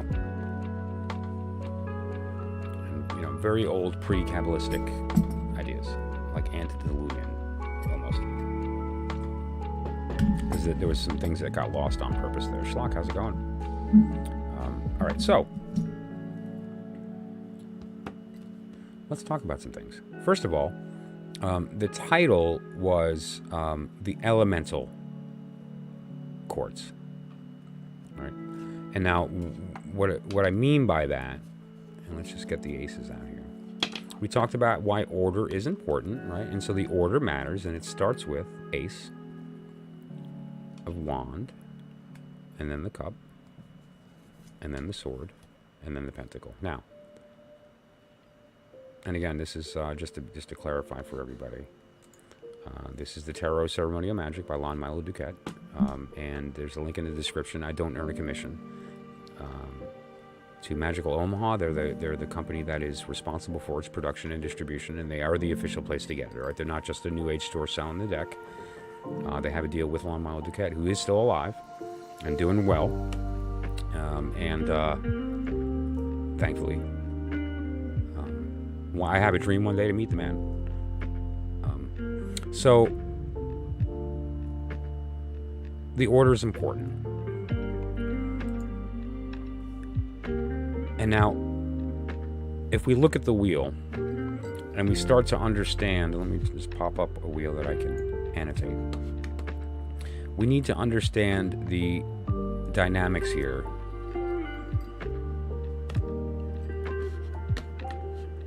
with respect to the elements, and I'm going to put these out. These are right now. It's called Princess, and Princess is for those in Rider-Waite land or Waite Smith. I'm not sure what they call it. RWS. I just call it RWS. The page. The princess is the page. And now there's some things you'll see on the ceremonial magic.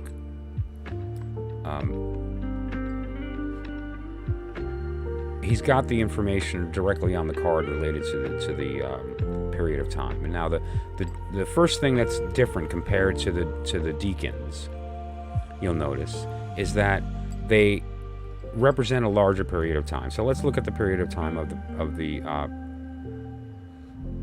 that we're in right now. And so that would be starting. I should put it on this.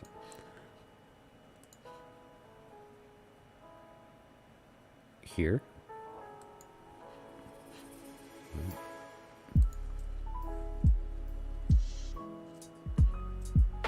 And then we're going to go through to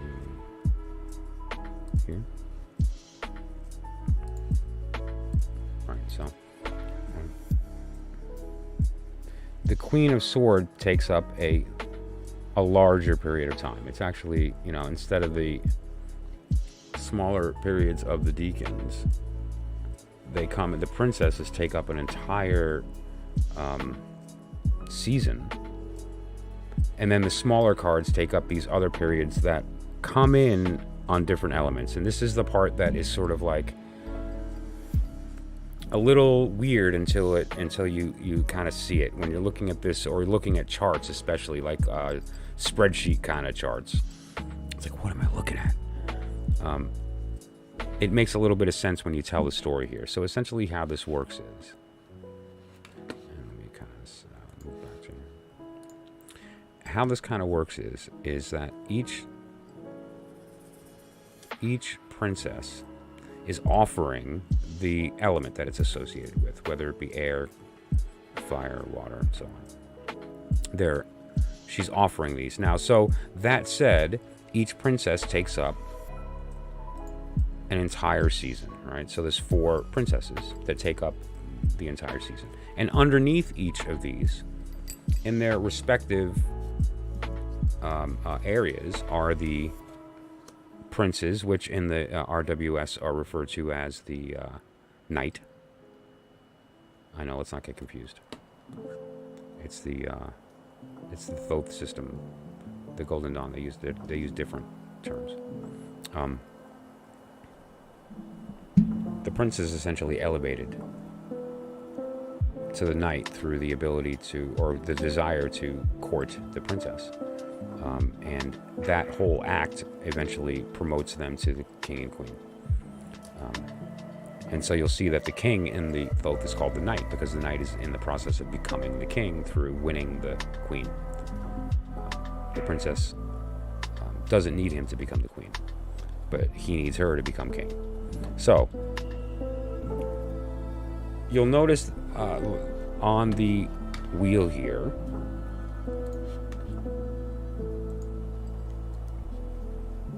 now that we've gotten past the princesses,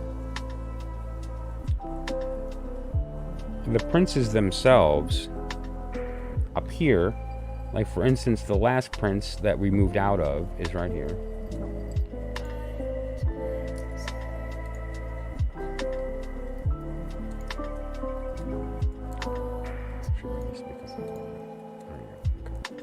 Right, so now, this is the Prince of Wand. Pardon me. Why didn't anyone say anything? Okay, so, the Prince of Wand, right? Now, the wand is the element of fire. So we would expect that the Prince of Wand would be a fire sign, and he is. However, we see this other sign of air. Like, what's that all about? Why is he entering an air and then becoming fire? Like, shouldn't he just be fire? No. And here's why. If we look at, for instance, the Prince of Wand here, or the Prince of Cups, or the Prince of whatever the case may be, you'll notice that the period of time that he's in right now is, and I want to make sure I got that correct. There we go. Okay, and I didn't.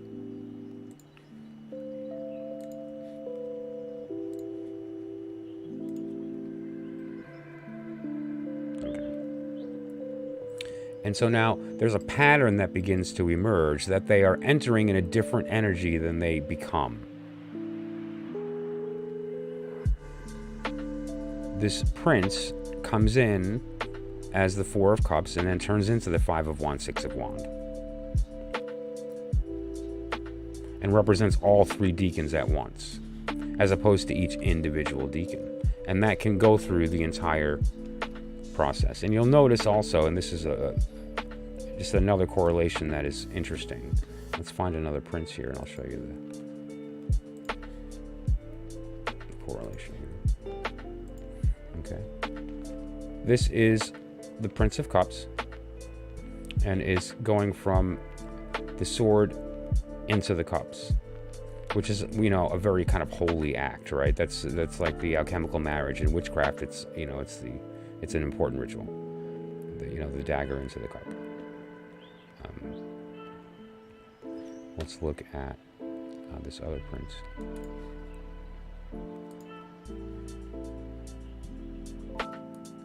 Right, is entering as earth and then becoming air. Right? And so these correlations are important when considering the elements. And here's the major reason why. There's a pattern that begins to emerge. So we have all of the princes and princesses right now, which are in the process of merging, of getting together, and in that getting together are going to wind up being promoted to king and queen. But now let's look at the pattern here, okay? So now we have, obviously all of the wands are fire. So we'll see here, red here and red there. Obviously all the cups are water, blue here and blue there, and we have air and earth, right? But now what's this green and this is yellow? Why is that? Because this is the earthy part of air, or of fire. This is the earthy part of water. This is the earthy part of air and the earthy part of earth. Okay, so all of the princesses are the earthy part of something.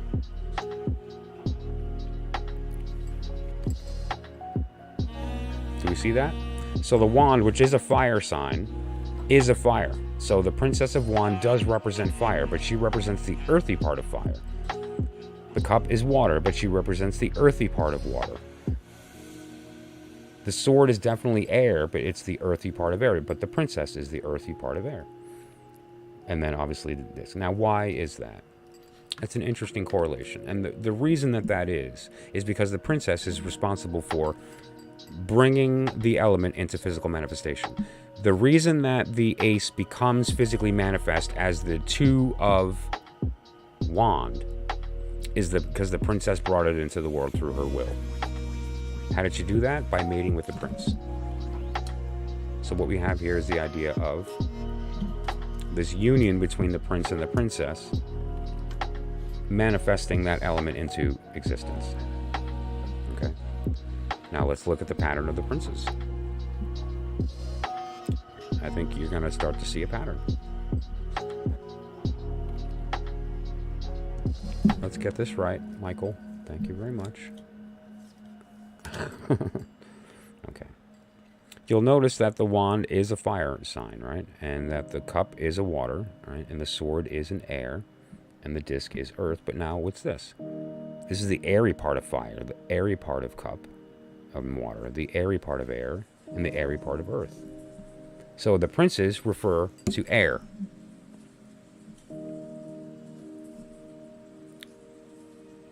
What does that mean? Well, air means sword, means communication. Communication of fire. The communication of water. The communication of air. The communication of earth. And all the things that come with that. It's the airy part of that element. Is it coming together? And now let's look at the others. The story continues. He won her. But she's queen now. And because she's queen, it elevates him even. Yeah, these are not in order at all. Sorry about that. Okay. Now let's look at the queen. We know that the wand is fire. We know that the cup is water. We know that the sword is air, and we know that the queen is earth. However, this is the watery part of fire, the watery part of water, the watery part of air, and the watery part of earth. What is water? It's the cup, the heart. If the wand is the will, the cup is the heart, emotion. The sword is the mind, communication. And then we have the disc, which is earth, which is, the physical manifest, the body.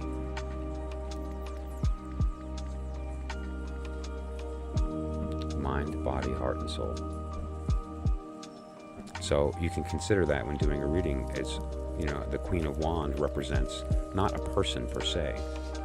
And, it is useful in respect to gender, but we have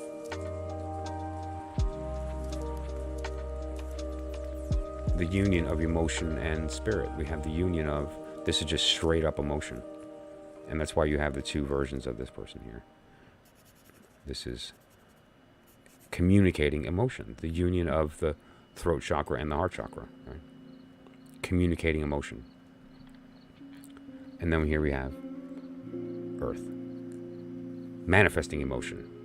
Getting what you want. Making it happen for other people. Giving other people what they want. And then finally we have the knight or the king. Right?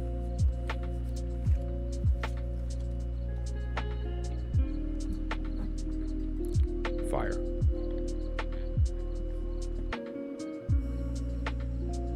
And so now, interestingly, you can look at some dynamics that are related to this, right?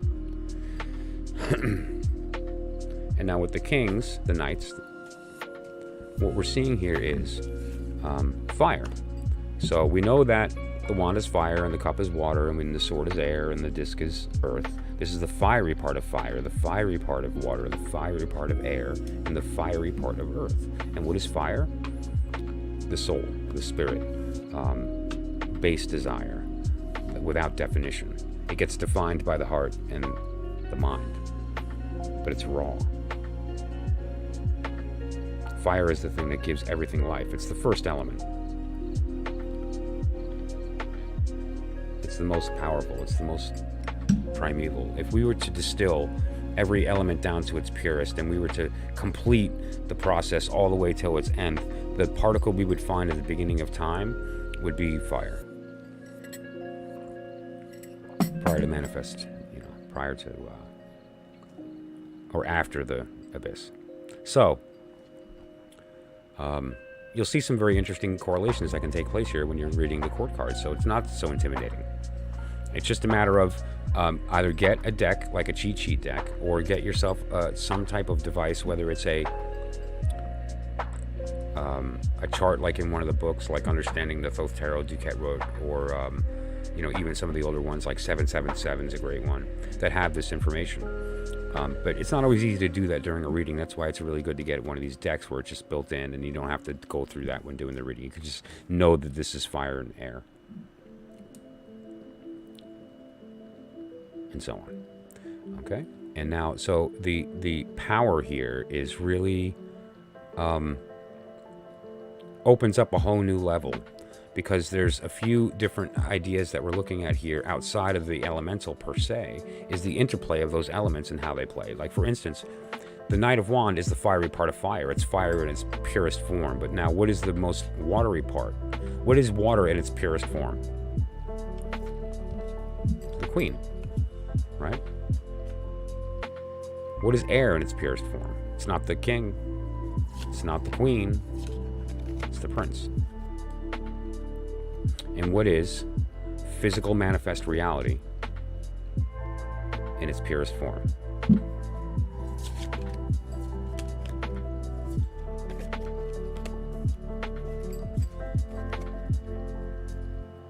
And now you see this very beautiful thing emerge with respect to the court cards and the elements, once you have this vocabulary. And what that is the fire represented in its truest form, moving backward into earth, which is the descent. And that is the whole thing that we are talking about in this conversation, is the descent of this the divine intelligence, the spirit of God, the Ein,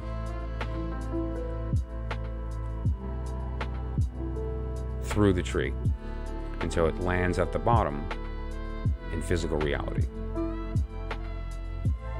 Right? And that is represented as the princess. And all the princesses, you'll notice there's some information on all these, the date of the period, right, the 30-degree period. Right? It's basically a month, but like roughly. Well, not fully a month, but like it's a almost a full period of an element.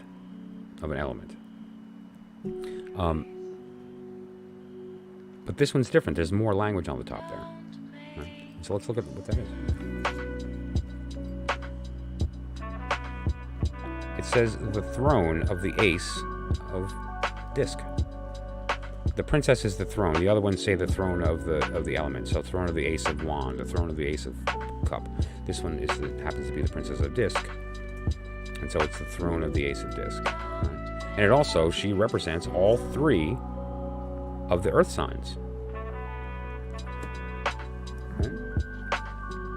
And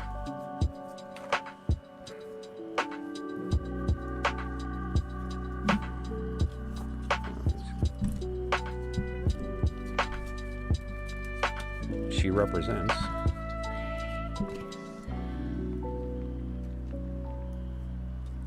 all of the air signs, all of the water signs, all of the fire signs.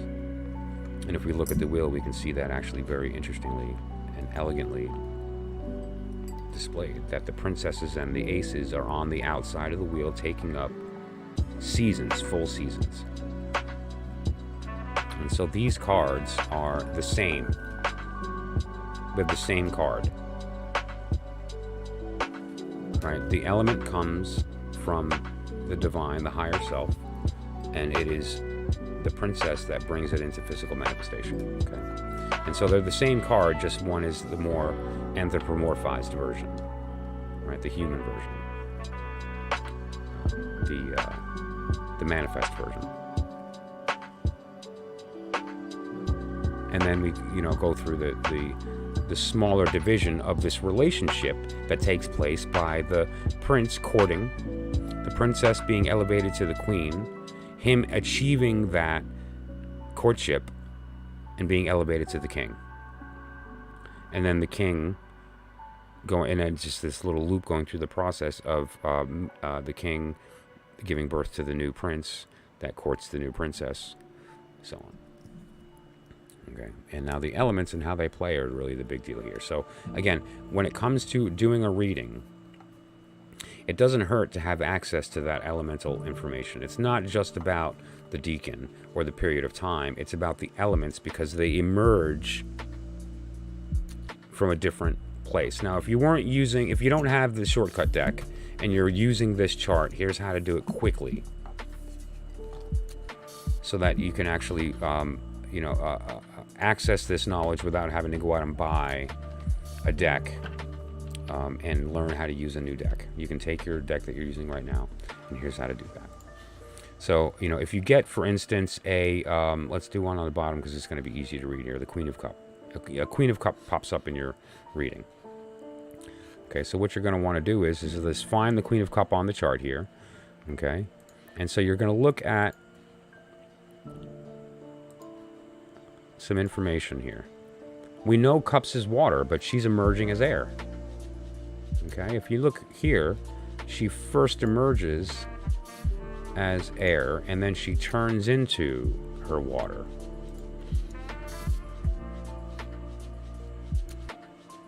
And so initially, she's still in air. And then in the middle of her phase, where she interacts with the second deacon, in this case the Two of Cups, she takes on her waterness, represented by Venus here. And then when she interacts with her third deacon, she's at the final stage of her waterness, which she then imparts upon her son in the form of the water of that new deacon. And now he enters as the watery part of fire. Right. And so this is the dance of the deacons. This is the idea of this relationship and how they interact. That said, you can easily make this determination by looking at the diagram here. And that diagram is very useful if you don't have a deck that it's built into, or if you don't have access to it, like how you're going to do that. Now, there's multiple cheat sheet decks, which I went through yesterday, and some of them are a little more hidden than others with respect to their meaning. All right, let's find an equivalent here of one of the chords in the Hermetic, the Princess of Pentacle, which is the same card as this. These two cards are the same.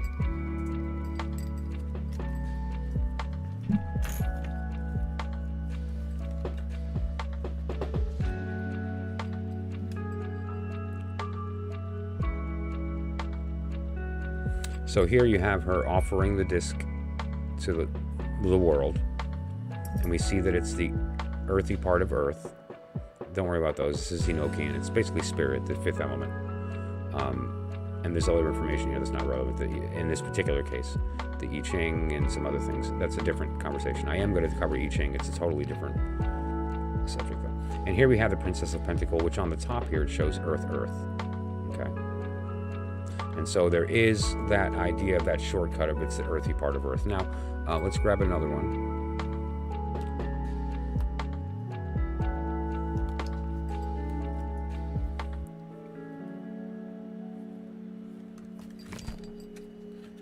Crisis averted. Whew. That could have been bad. All right.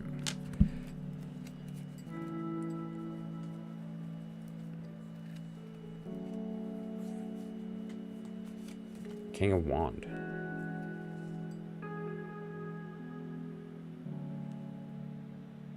Airy part of fire. All right. Now let's see. Let's find the King of Wand.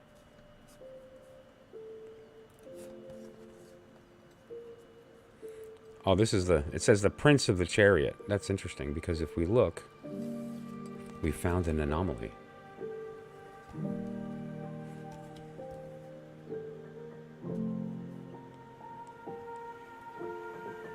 Because there's probably going to be a Knight of Wand in there, since this is the airy part, and that's the Prince. As we know, the Prince is Knight. And it says Prince on the bottom here, but on the top it says King. That threw me off. So that makes sense. Airy part of fire would be the Prince of Fire. So if we find the Knight, it will be the fiery part of fire. Yeah, here's the Prince of Pentacle, which would be that makes sense. The airy part, because he's a prince, so he's air. Everything is air. This is the airy part of Earth. The Prince of Earth, right? Also, that's an interesting image. That anyone who's done some goetic work will will recognize that. And there's Taurus and all kinds of fun stuff. All right, so yeah, this deck is a meditative one. All right, here we go. Knight of Pentacle, perfect. So you'll see here, fire and earth because of Pentacle, right? And so this deck is really good too, and it's got a good shortcut. There are many different types of deck that offer access to this information without looking at a chart. This one's a little more esoteric because it was very deeply drawn without any regard for mainstream. It was by Hermeticists for Hermeticists. There are other decks that are like the today's Spotlight, the Ceremonial Magic deck, that is highly effective, the most effective for Kabbalistic work, for Hermetic work, but is also highly effective for those who have no desire to do that, but just want to look at the elemental connections easily, to have access to the Deacon system without having to, get into the deep lore of the Kabbalistic or the Hermetic or the Golden Dawn stuff. So some decks are better than others with that respect. I love this deck from a meditative perspective. Every time I look at a card, I can be there for quite some time, and finding new symbolism all the time. And I love reading them for other people for that reason too, because I get better at it, and my vocabulary in this deck gets better. Because I've never been a member of the Hermetic Order or the Golden Dawn, but I have been a member of multiple magical societies, multiple. And they all derive from the same body of knowledge. And so, although I've never sat in their temple and done their rituals in their circumstance, I have self-initiated, and I'm very familiar with their work. But my work within the other organizations is, I can look at these and see the correlations. This is a great deck for that type of work. That said, though, that is the gist. That is the truth in secret version, the inner order version of the intermediate version of the court cards. Okay, and so I hope that was insightful. It's a very, very powerful practical tool that if you allow into your repertoire as a reader and your meditative process as a seeker, you will benefit. Bottom line. And now the fun part. Shuffling these back in. Oh boy, okay.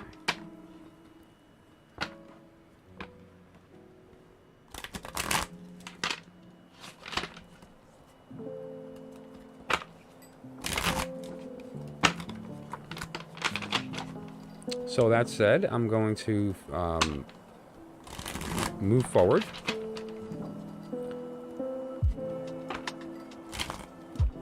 And I'm going to be on for about another maybe 15 or... Well, they're stopping me right there, so let's take that. Another 15 or 20 minutes.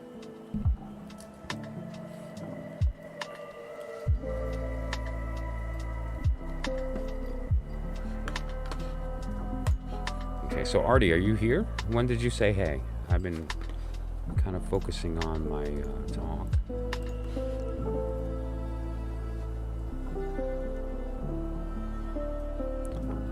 And so whoever is still here that is on the list, let me know. Otherwise, I'm going to be wrapping it up here shortly. I just wanted to kind of cover a couple quick things and then head out.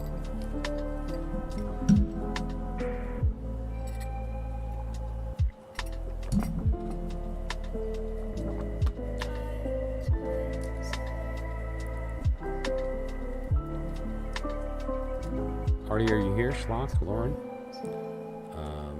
Let's see. I mean, a lot of this list is just not here anymore. I think I should just sort of close it out.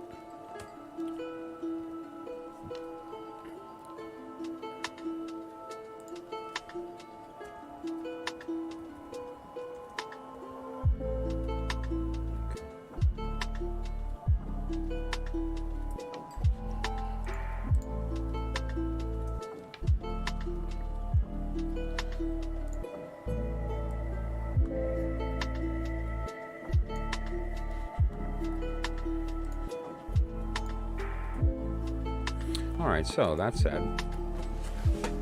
I know we covered a lot. That was a lot of information, but it's a lot of good information. Well, hello, Chloe. Do you want to say hello to the stream? Come on up, honey. You guys want to meet Chloe? She's a rescue from Katrina. Oh, you don't want to go on the camera? That's funny. She lives in my lap, too. That's she won't come up as funny. Hello, baby.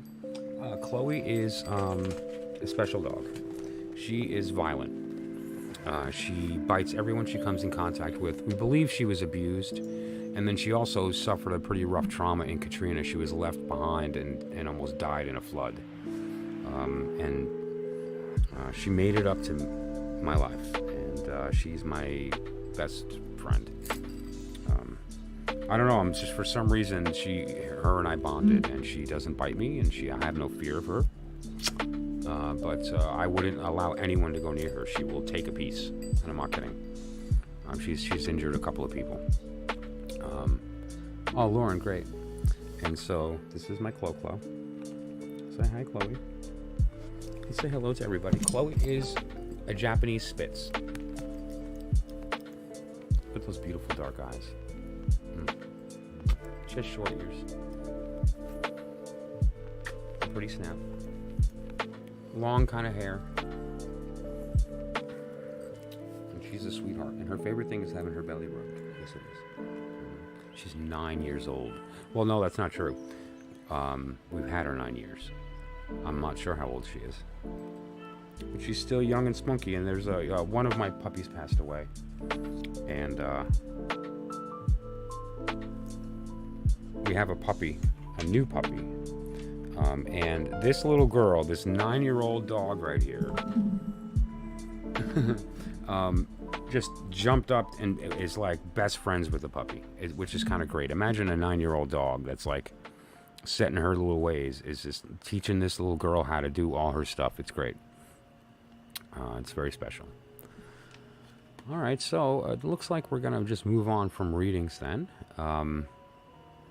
I'm curious that is there anything else I wanted to talk about that I didn't bring up? I don't think so.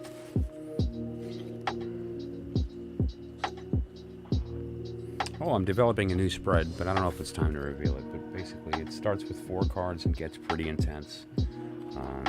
It's really 12 cards, 4 piles of 3. I'm calling it The Story. It's going to be a great spread.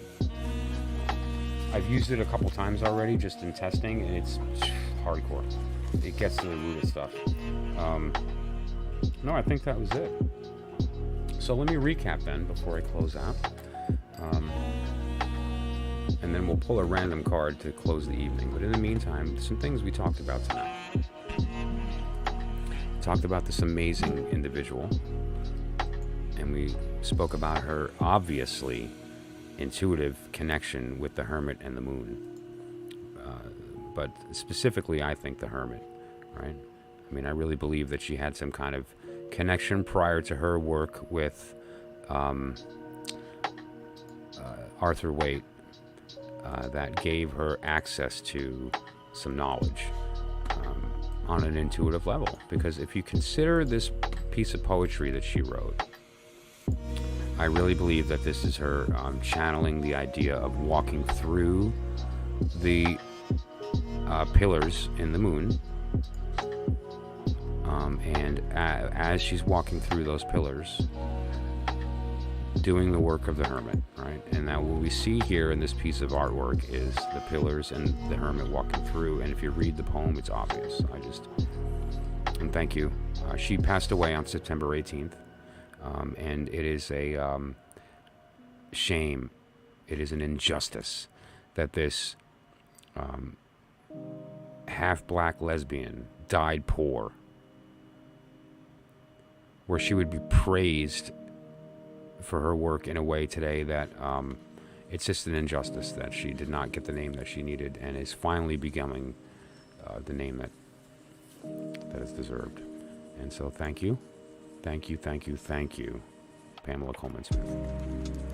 We talked about the moon is calling, and that's a call you don't want to send the voicemail, right? I encourage you to go back to the beginning of the stream and check that out. And please share it if you find any value in that. And then we, talked about our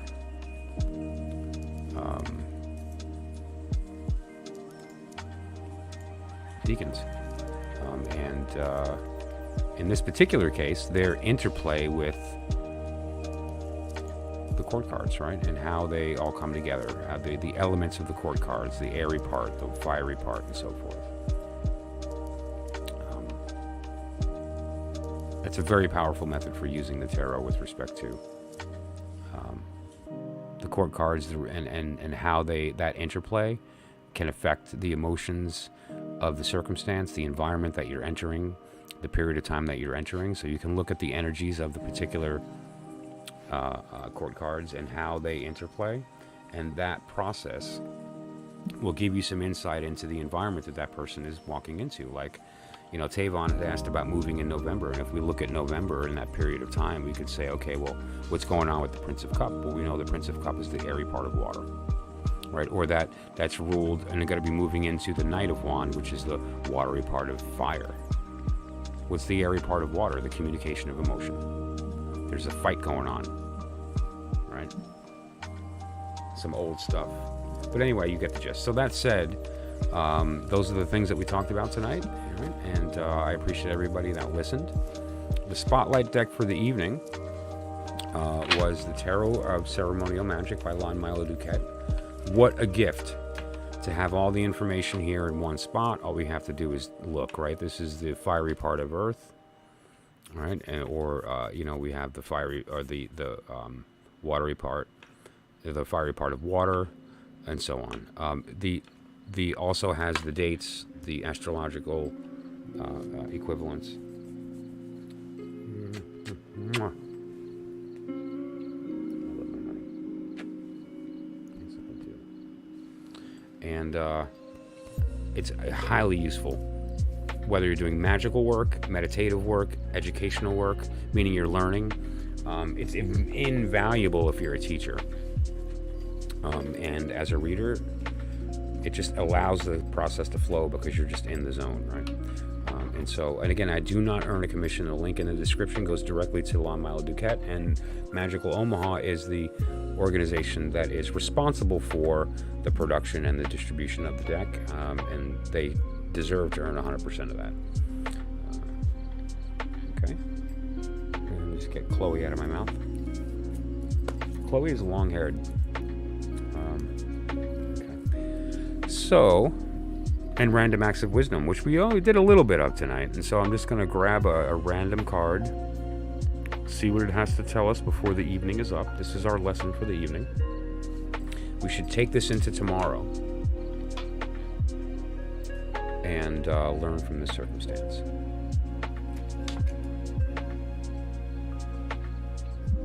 The Lovers. Children of the voice divine. The Lovers represent Gemini. Not only is it the idea of the fall being necessary for redemption, which is essentially the descent of the tree being necessary for the climbing back up. It's the idea of the recognition of where you're putting the focus of your desire, the why. If we do it for the right reason, then we avoid the devil and we move into a stage of temperance. We talked about temperance yesterday. Temperance is not abstaining, it's about ecstasy. So, Artie popped in, and I know Artie needs to talk about some stuff, so I'm going to do a reading for Artie.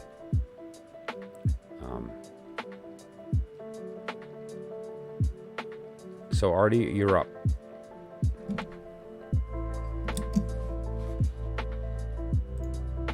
And we're not going to use the Deacon system.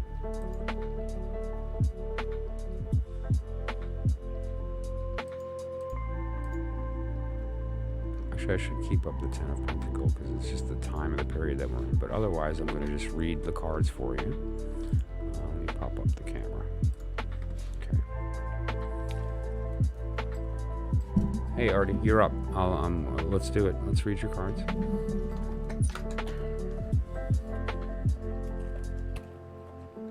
I really, really, really appreciate your patience. As I develop this channel and kind of work through how the format's going to run. Obviously, I'm not going to be able to get to everybody every night, and that's just kind of the situation, and I know everyone understands that. But I also have a deep, real compulsion to help.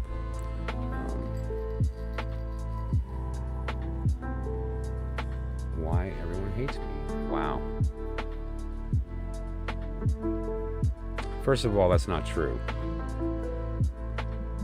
I don't.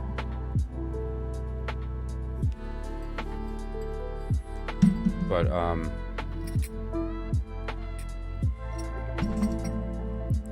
gonna light a candle while we talk about this. Your mother, okay.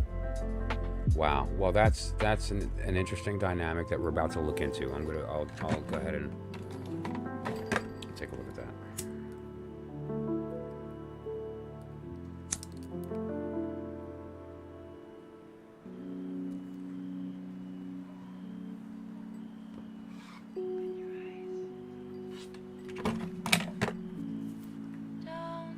And this will be closing the evening. When I'm complete with the reading here for Artie, I'm going to go. I have obligations. Sundays are busy for me.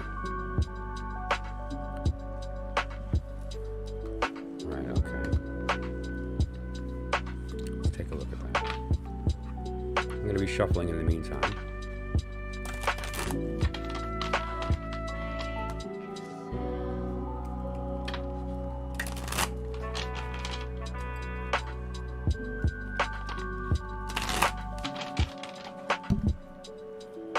Now, when you say everybody, because I have to say, there's, clearly stuff that's been going on with you recently that is giving you this impression, but,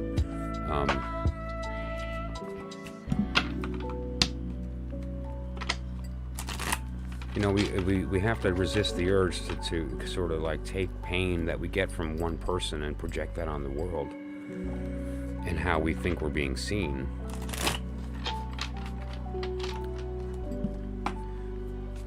Let's take a look.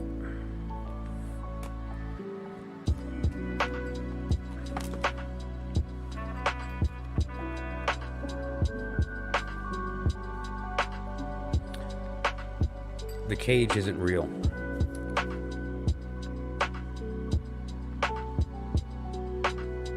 The binds are loose.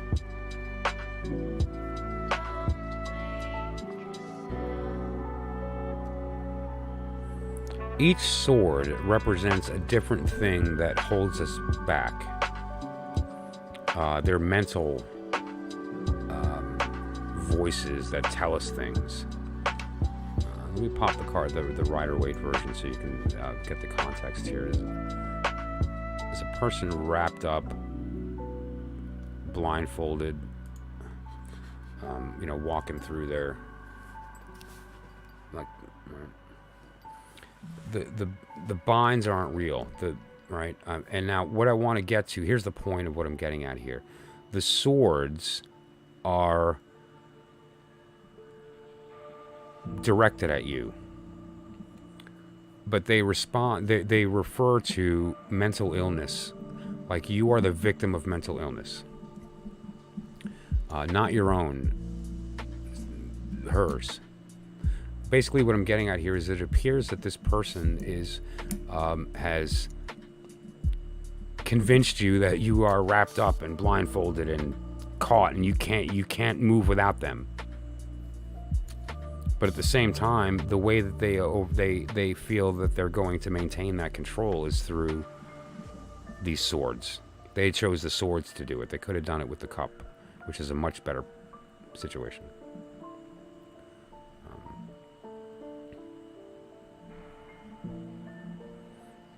The idea of the 8, typically, if it's not worked on, leads to the 9, which is anxiety.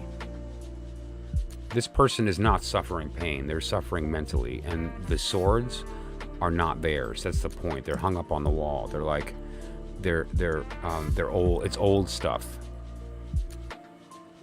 And the idea of the sword is the idea that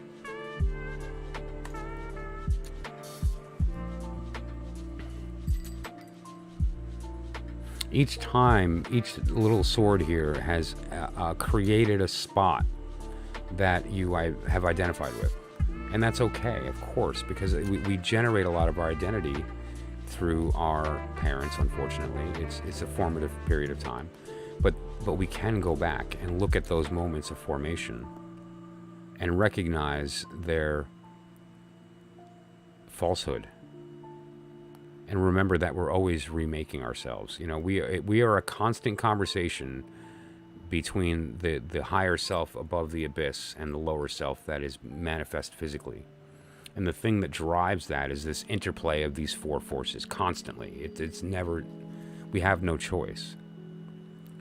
Now, the sword that we let in is really important. Whose voice are we listening to that's forming our thoughts? Because oftentimes it's somebody else's. Or we just give up autonomy completely and we give up agency completely and we just take the world as fact. And we let in anything. That's really a problem. But in this particular case, it's a little different. What I see here is the circumstance related to each one of these swords being something that you need to let go of, because not only are they mentally weaponized at you, they don't actually exist. Like and this is the lesson of the 8. This is one of the important lessons. There's the outer order, you know, the inner order, and then the inner sanctum. This is the outer order meaning. Is that they're not covering her, right? She could literally walk through, and the binds are loose, and I mean, if she shook her head hard enough, it'd fly off.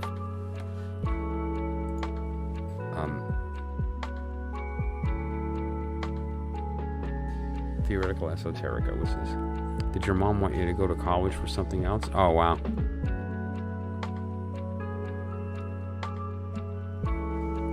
I know that's that can be a problem for some people, right? You know?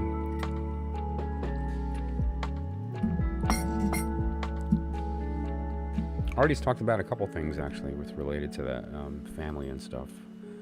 It's an interesting dynamic there. With a few things have come up actually.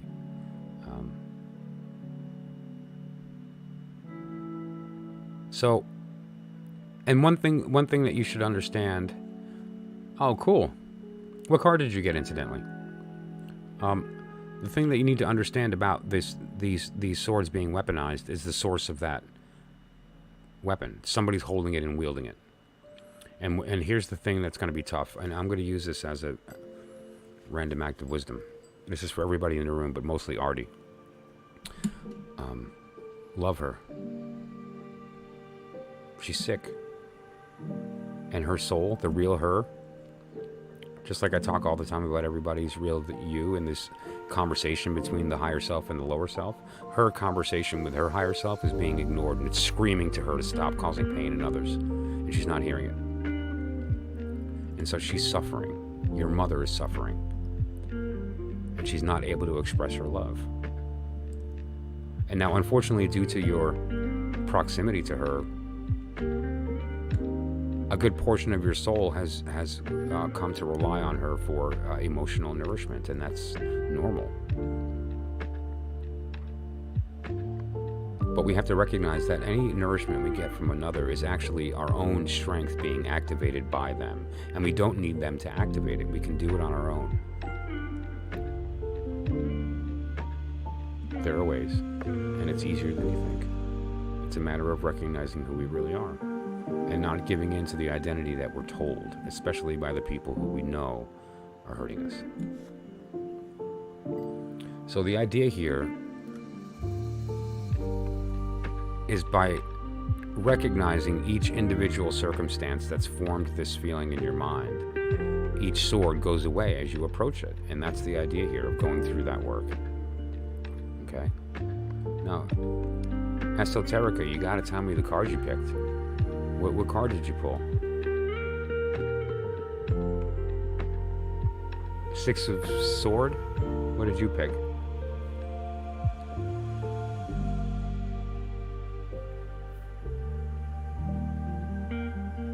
So I hope that was insightful, Artie. And I would say that the work that needs to be done in order to let go of these swords is not hard, but it's difficult. It's easy, but it's hard. But with help, you can navigate it easier. And you know, if you have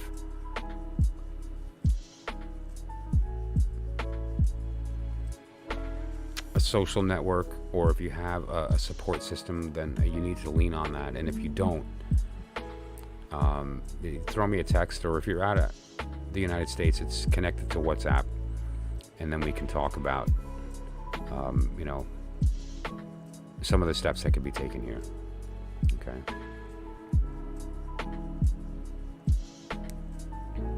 Your mistake? What's your mistake?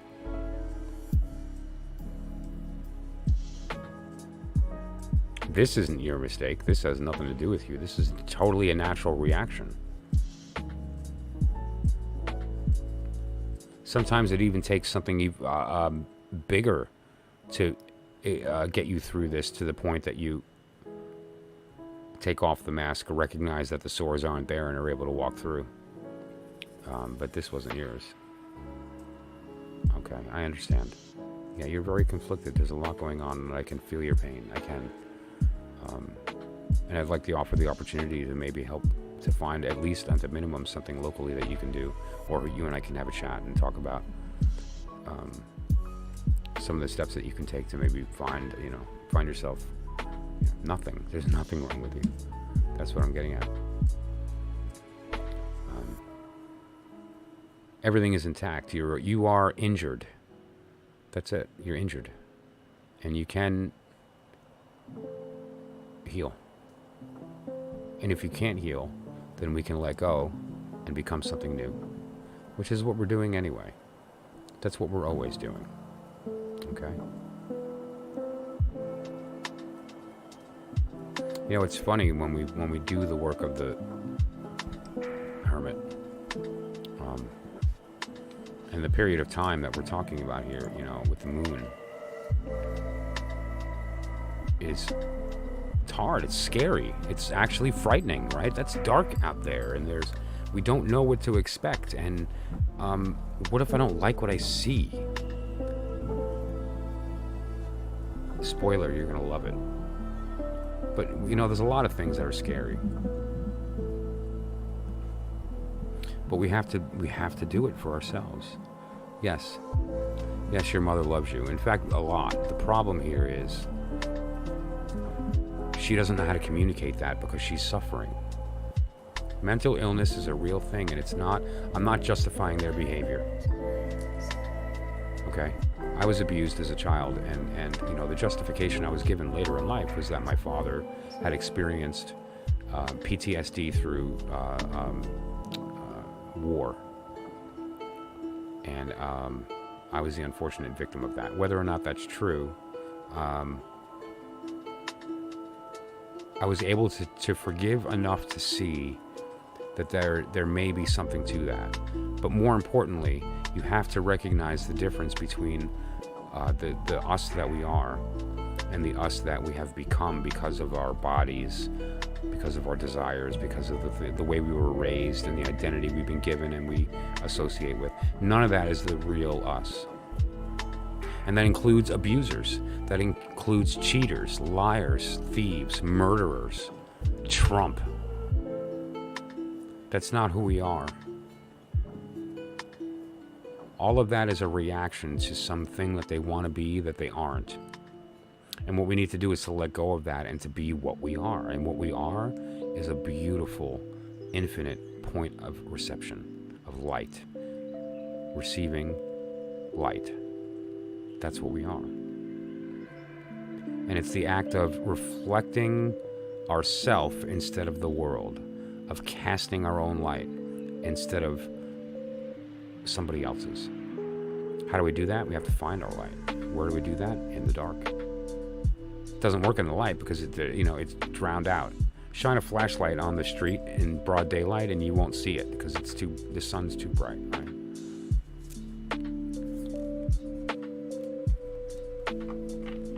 Yes, your mother loves you.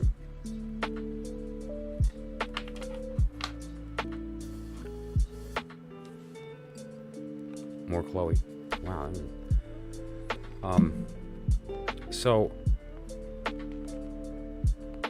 here's what I would say.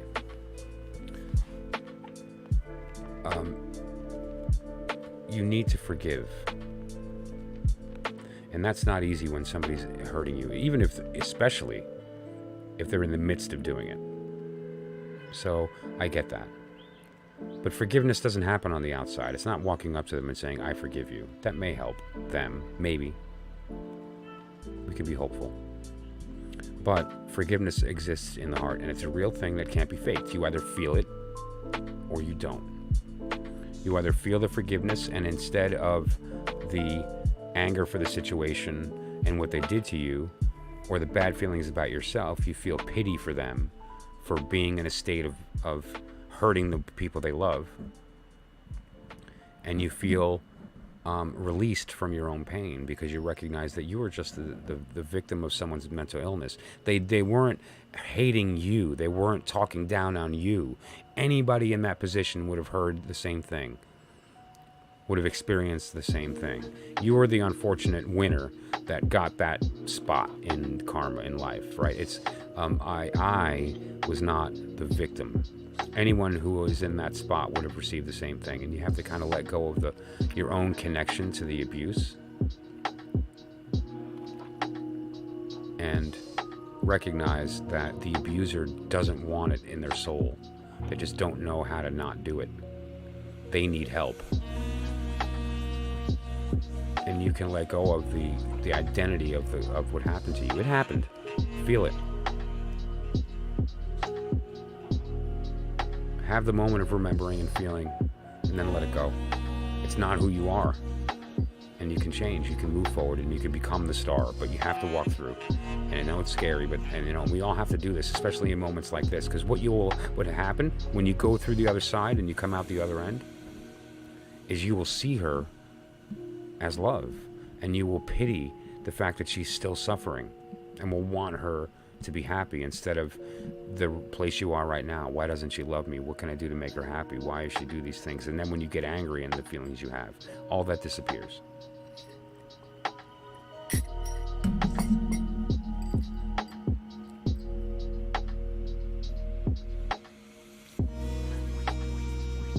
I'm going to leave that there. I really hope that helped, and keep in touch.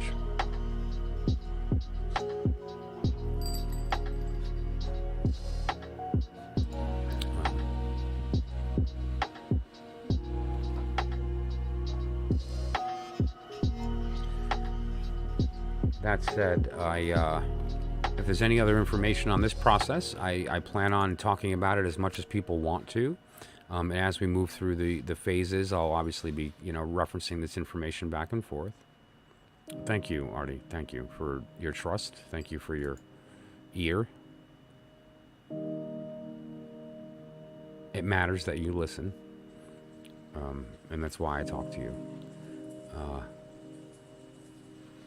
Please remember Pamela Coleman Smith, Pixie, and her beautiful gift to us. The moon is calling. Don't send it to voicemail. Take that call. If you need help, I can help. Reach out. You can text, email, direct message, WhatsApp. Reach out. Catch me out on a stream. Throw something in the comments. I read them. Thankfully, I'm small. I can read comments. Once the channel's big, I can't guarantee that. All right, guys. So I appreciate everything. And if there's any other subjects or anything that you want to cover about the tarot or otherwise, let me know. I'm happy to speak to it. And if I don't know, I'll find an expert that comes on. Okay. That said, I thank you so much to everybody who joined, and we'll see you next time.